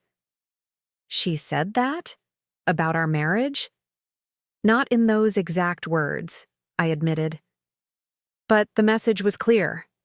He was quiet for a long moment, processing this information. Then, to my surprise, he nodded slowly. Okay, I hear you.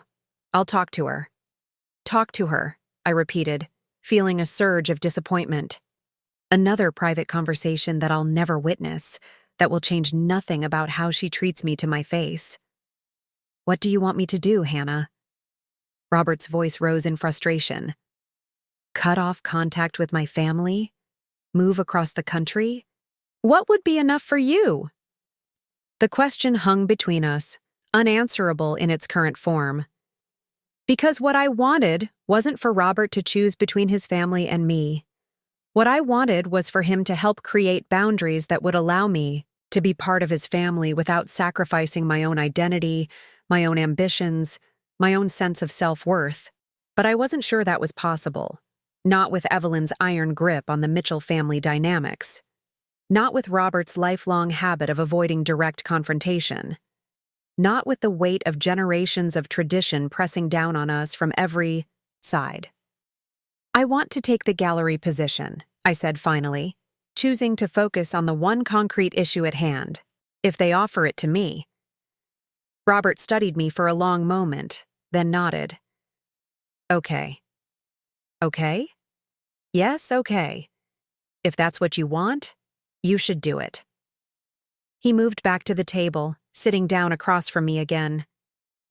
But Hannah, please try to understand. This is going to upset Mother. She's going to see it as a rejection of the life she believes is best for us. I know, I acknowledged. But I can't keep living my life to please your mother, Robert. I'm drowning in her expectations, in her constant judgment. I need something. That's mine. He reached for my hand again, his expression softening. I do understand that, and I support you. I wish there was a way to do this without creating tension with my family. There it was again. Robert's deep-seated aversion to conflict, especially within his family. It wasn't that he didn't care about my happiness, he did, but he wanted that happiness to somehow coexist with his parents' expectations, with the Mitchell family traditions, with the entire social structure he'd been raised to navigate and preserve. Sometimes tension is necessary for growth, I said gently, for both people and relationships. Robert smiled faintly at that. When did you get so wise? I've had a lot of time to think this past year, I replied, returning his smile with a small one of my own. Too much time, maybe. He squeezed my hand. Send in your resume. If you get the job, we'll figure out how to handle Mother together. I promise. It was a start, not a solution to all the issues in our marriage, but an acknowledgement that something needed to change. I squeezed his hand back, hoping this marked a turning point for us. But as the weekend progressed and we settled back into our routine of comfortable domesticity, I couldn't shake the feeling that the real test would come when theory met practice. When I actually took a job, when Evelyn actually objected, when Robert actually had to choose between keeping the peace with his mother and supporting his wife. And I wasn't at all confident about how that test would turn out. Monday morning, I sent my resume to Maya at Aperture Gallery, along with a cover letter expressing my genuine enthusiasm for rejoining the art world. By that afternoon, I had an interview scheduled for Wednesday. I told Robert that evening, as we were preparing dinner together, one of the few household tasks I'd insisted on handling myself, despite Evelyn's repeated suggestions that a Mitchell should really have a proper cook. That's great, he said, looking up from the vegetables he was chopping. What exactly would the role involve? I explained what I knew about the position, a mix of administrative work, client relations, and eventually some curatorial input as I proved myself. It's entry-level in terms of the gallery hierarchy, I acknowledged. But Maya mentioned there could be room for growth. Robert nodded, his expression supportive if not enthusiastic. Well, I'm sure you'll impress them at the interview. You always light up when you talk about art. Do I? I asked, surprised by the observation. Absolutely. It's one of the things that attracted me to you when we first met, that passion, that expertise in something I knew nothing about. He smiled, a flash of the charming man I'd fallen in love with during those early days in Chicago. Remember how you educated me on contemporary portraiture at that gallery opening? I did remember. Robert had been in Chicago for a financial conference, had wandered into an opening at Wilton on a colleague's recommendation. I'd spotted him looking somewhat bewildered before a series of abstract portraits and had approached him with an offer to provide context for the work. What had begun as a professional interaction had evolved into a 2-hour conversation that spanned art, literature, travel, and eventually a dinner invitation. You were a quick study, I recalled, smiling at the memory. Most finance types I encountered at the gallery either dismissed contemporary art entirely or viewed it purely as an investment opportunity. Well, I had an excellent teacher, Robert said, setting down his knife to pull me into a brief embrace. And I'm glad you're getting back to something you love. The moment was sweet, a reminder of the connection that had brought us together in the first place. But even as I relaxed into his arms, a small voice in the back of my mind whispered caution. He's supportive now, in private. But what happens when Evelyn objects? When his family's expectations clash with your ambitions? I pushed the thought away, wanting to believe that this time would be different, that Robert meant what he said about supporting me, that we could find a way to build a life that honored both his family traditions and my individual needs. The why interview with Maya on Wednesday exceeded my expectations. The gallery was even more impressive than my initial impression. The current exhibition featured emerging photographers whose work challenged traditional notions of documentary imagery, the kind of thought-provoking content I'd specialized in at Wilton. Maya herself turned out to be not just professionally accomplished, but personally engaging, with a quick wit and a refreshingly direct manner. As we discussed my experience and the gallery's needs, I found myself growing increasingly excited about the possibility of working there. To be completely transparent, Maya said as the interview was winding down, the position I advertised is somewhat below your qualifications, but I've been thinking about creating a more senior role, something like an assistant director position, to help me manage our expanding program. It would involve more curatorial input, client development, some strategic planning. My heart leapt at the description. It sounded perfect. Challenging, creative, with real responsibility and the chance to make an impact. That sounds amazing, I said honestly. I'd be very interested in discussing that possibility. Maya smiled. I thought you might be. Let me talk to our board about the budget implications, and then perhaps we can meet again next week to discuss specifics? I left the gallery feeling more optimistic than I had in months. Here was a potential path back to professional fulfillment, to reconnecting with the part of myself that had been dormant since moving to Boston. That evening, I shared the promising development with Robert over dinner at our favorite neighborhood bistro, a celebration of sorts, though I hadn't officially been offered the position yet. Assistant director? Robert looked impressed. That's a significant role. It would be, I agreed, unable to contain my excitement. And Maya seems wonderful to work with. Intelligent, straightforward, passionate about the artists she represents. Sounds like a good fit for you, Robert said, raising his wine glass in a small toast. To new beginnings. I clinked my glass against his, warmed by his apparent enthusiasm. Thank you for being supportive of this. I know it's not what your mother envisions for a Mitchell wife. A shadow crossed Robert's face at the mention of Evelyn, but he quickly masked it with another smile. My mother will adjust. She always does, eventually. We enjoyed the rest of our dinner, talking about potential scheduling adjustments we might need to make if I took the position, about exhibitions I might help develop, about the revitalizing effect this could have on our social life, introducing Robert to artists and creative professionals, expanding our circle beyond the somewhat staid Mitchell family associates. It felt like the most genuine conversation we'd had in months, a glimpse of what our marriage could be if we were truly partners, supporting each other's ambitions rather than conforming to preset expectations. But reality has a way of intruding on even the most promising new beginnings. The next evening, we were due at the Mitchells for the regular Thursday family dinner, a tradition that had been briefly mentioned during our courtship, but had turned out to be a non-negotiable weekly commitment. Every Thursday, without fail, the Mitchell family gathered at the Beacon Hill mansion for a formal dinner, regardless of other plans or preferences. As we dressed in our bedroom, Robert in the standard Mitchell man uniform of tailored slacks and a button-down shirt, me in one of the appropriate dresses that had gradually replaced most of my pre-marriage wardrobe, I steeled myself for the evening ahead. Should we tell your parents about the gallery interview? I asked, fastening a strand of pearls around my neck. Another gift from Evelyn, presented with the clear expectation that they would become part of my regular attire. Robert paused in the act of selecting cufflinks. I'm not sure that's necessary just yet. No reason to discuss it until you have a formal offer, right? I studied his reflection in the mirror, noting the slight tension in his shoulders. You're worried about your mother's reaction, I said. Not a question.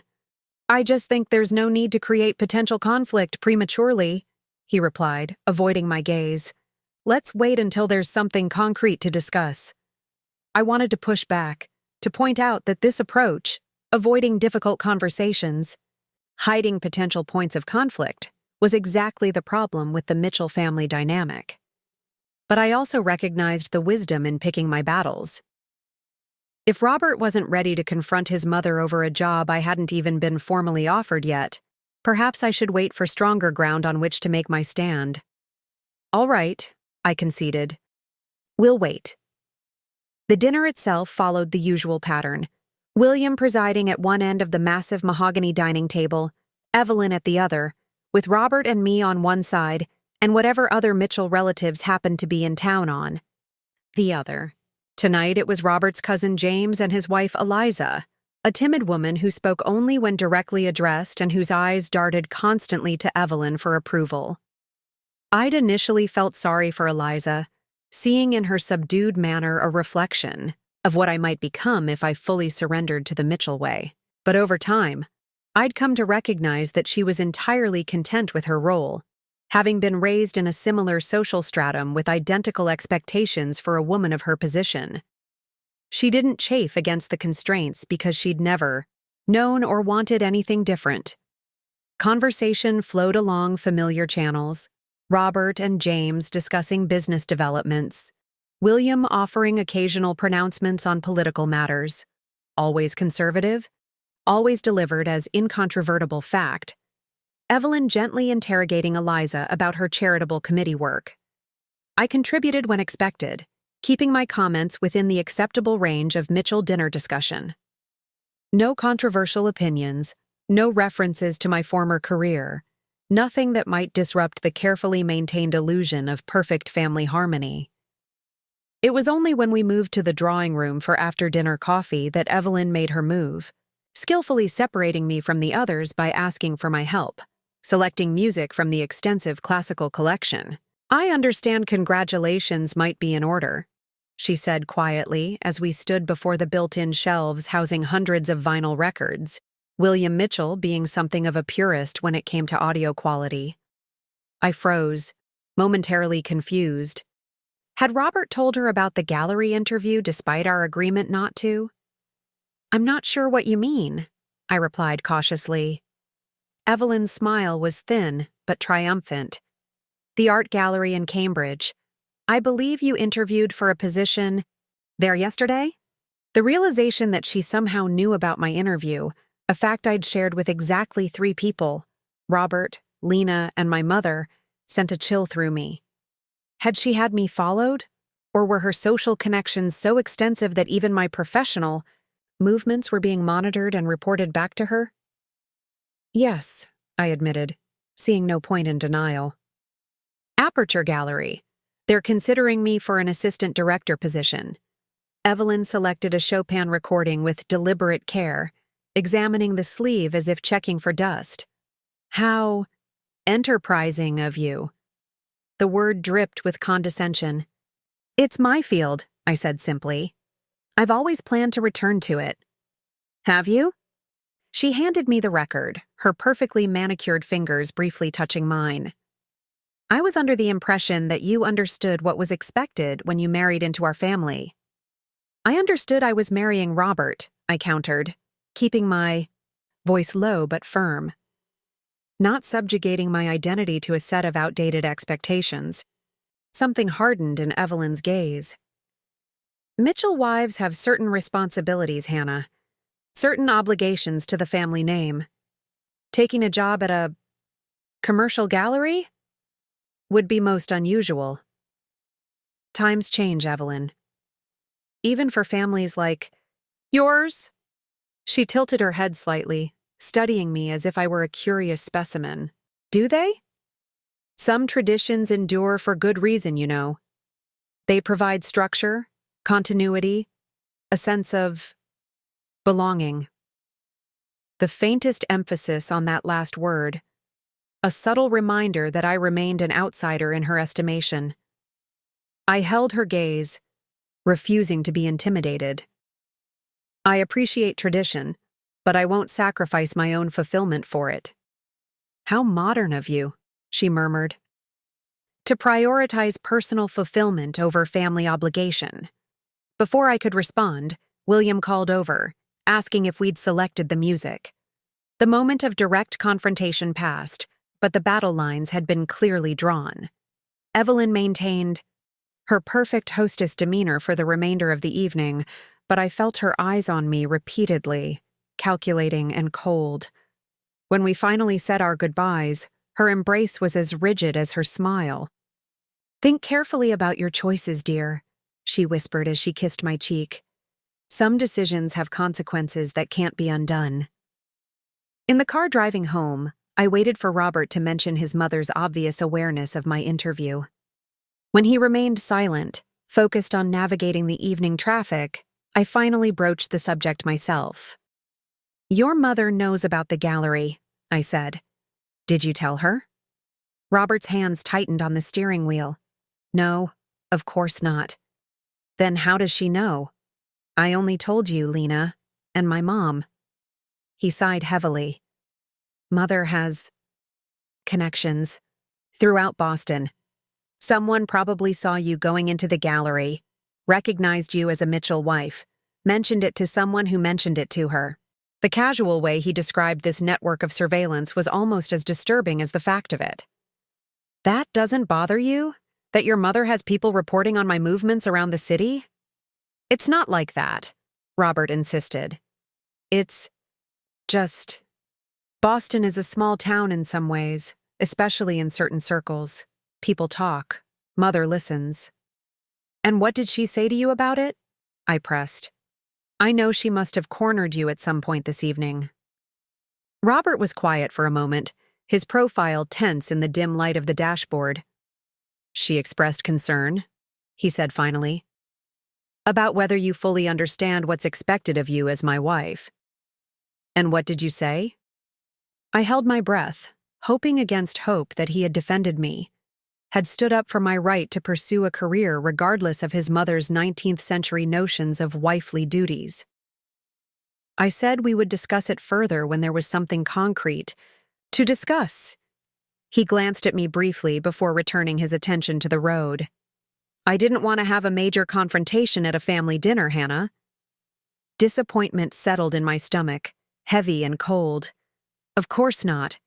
Heaven forbid anyone disrupt the perfect Mitchell family harmony with an actual honest conversation. "That's not fair," Robert protested. "I was trying to buy us time, to handle this strategically rather than emotionally." "What's the strategy exactly?" I asked, unable to keep the bitterness from my voice. "How to convince your mother to allow your wife to have a career? Or how to convince your wife to give up her ambitions to please your mother?" Robert pulled the car into our garage with more force than necessary, shutting off the engine before turning to face me. "That's not fair, Hannah. I'm trying to support both, you and my family, to find a middle ground." "There is no middle ground with your mother," I said quietly. "She wants total compliance. Anything less is unacceptable to her." "She's set in her ways," Robert acknowledged. "But she can adapt, given time. She just needs to see that this doesn't threaten her or the family in any way. And if she doesn't see that, if she continues to oppose my having a career, my having any identity outside of being Mrs. Robert Mitchell?" The question hung between us, unanswered. Robert ran a hand through his hair, a gesture I'd come to recognize as a sign of his internal conflict. "Let's cross that bridge when we come to it," he said finally. "Right now, we don't even know if you'll be offered the position." It was a deflection, not an answer, but I was too tired, too disheartened by the evening's events to press further. We went into the house in silence, each retreating to our own corners, Robert to his study to review some work documents, me to our bedroom to change out of the constrictive dress and pearls that suddenly felt like symbols of my gradual erasure. As I removed the jewelry and placed it carefully in its velvet box, I caught sight of my reflection in the mirror. The woman looking back at me was immaculately groomed, expensively dressed, every inch the society wife Evelyn had tried to mold me into.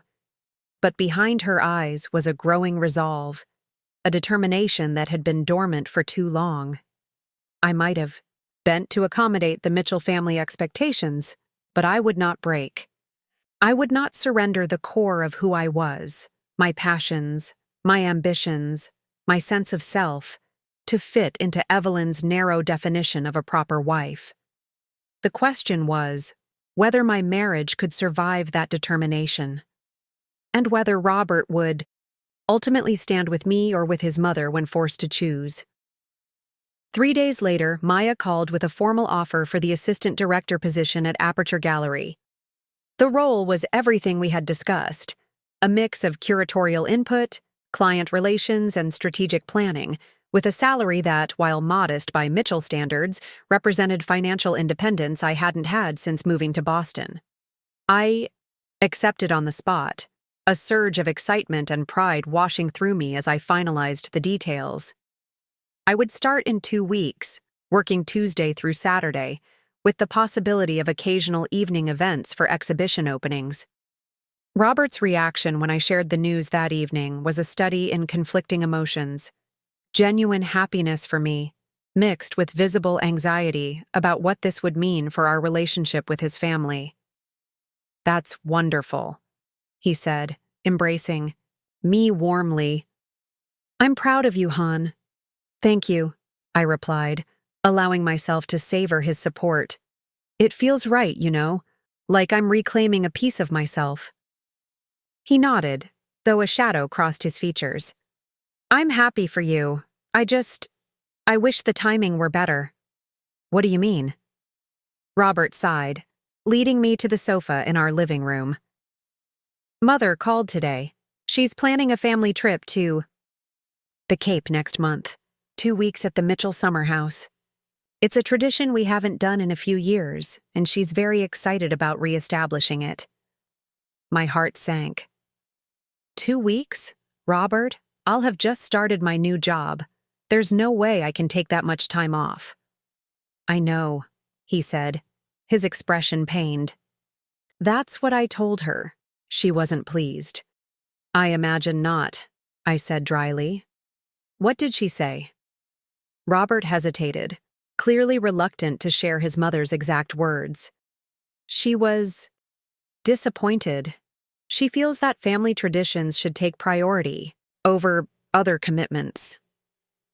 "Other commitments," I repeated. "You mean my career?" "She doesn't see it that way," Robert tried to explain. "In her world, a job is something you do until you marry well. After that, your focus shifts to family, to supporting your husband's career, to maintaining social connections that benefit the family's interests."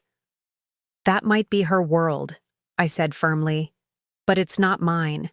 And it's not the world we live in anymore, Robert. Women have careers. They have identities outside of being wives and mothers." "I know that," he insisted, "and I support your choice. But we have to find a way to help Mother understand, to bring her along gradually rather than forcing a direct confrontation." "And how exactly do we do that?" I challenged. "By me continuing to compromise until there's nothing left of my own identity? By tiptoeing around her outdated expectations to avoid upsetting the Mitchell family equilibrium?" Robert ran a hand through his hair in that now familiar gesture of frustration. "I don't have all the answers, Hannah. I'm trying to navigate between 2 people I love, 2 different sets of expectations." "At some point, you're going to have to choose," I said. Quietly, "You can't keep trying to please everyone. It doesn't work that way." The stark truth of that statement seemed to hit him hard. He stared at me for a long moment, then nodded slowly. "You're right," he acknowledged, "but I'm asking you not to force that choice just yet. Give me time to talk to Mother, to help her adjust to the idea of you having a career. Please." The plea in his voice, the genuine distress in his eyes, softened my resolve. I did love him, despite all the complications of our marriage, and I wanted to believe that he could find a way to support me while maintaining a relationship with his family. "All right," I conceded. "But Robert, I need you to understand something. I'm taking this job. I'm going to give it my best effort, and I'm not going to hide it or apologize for it, not even to your mother." "I understand," he said, taking my hand in his. "And I support you. I just need time to help Mother accept this new reality." I nodded, hoping that his optimism was justified, that Evelyn Mitchell could indeed be brought to accept a daughter-in-law who defied her expectations. But as I thought about the steel I'd seen in Evelyn's eyes, the absolute conviction that her way was the only acceptable way, I couldn't help but doubt. Some traditions aren't merely preferences. They're fortresses built to protect power and control.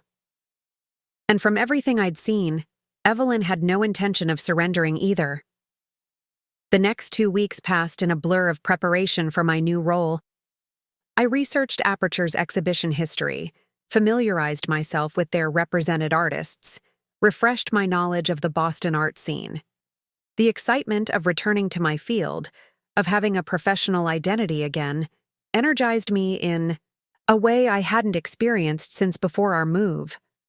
Robert remained supportive in practical ways, helping me set up a home office space, discussing potential commuting routes, expressing interest in the gallery's program.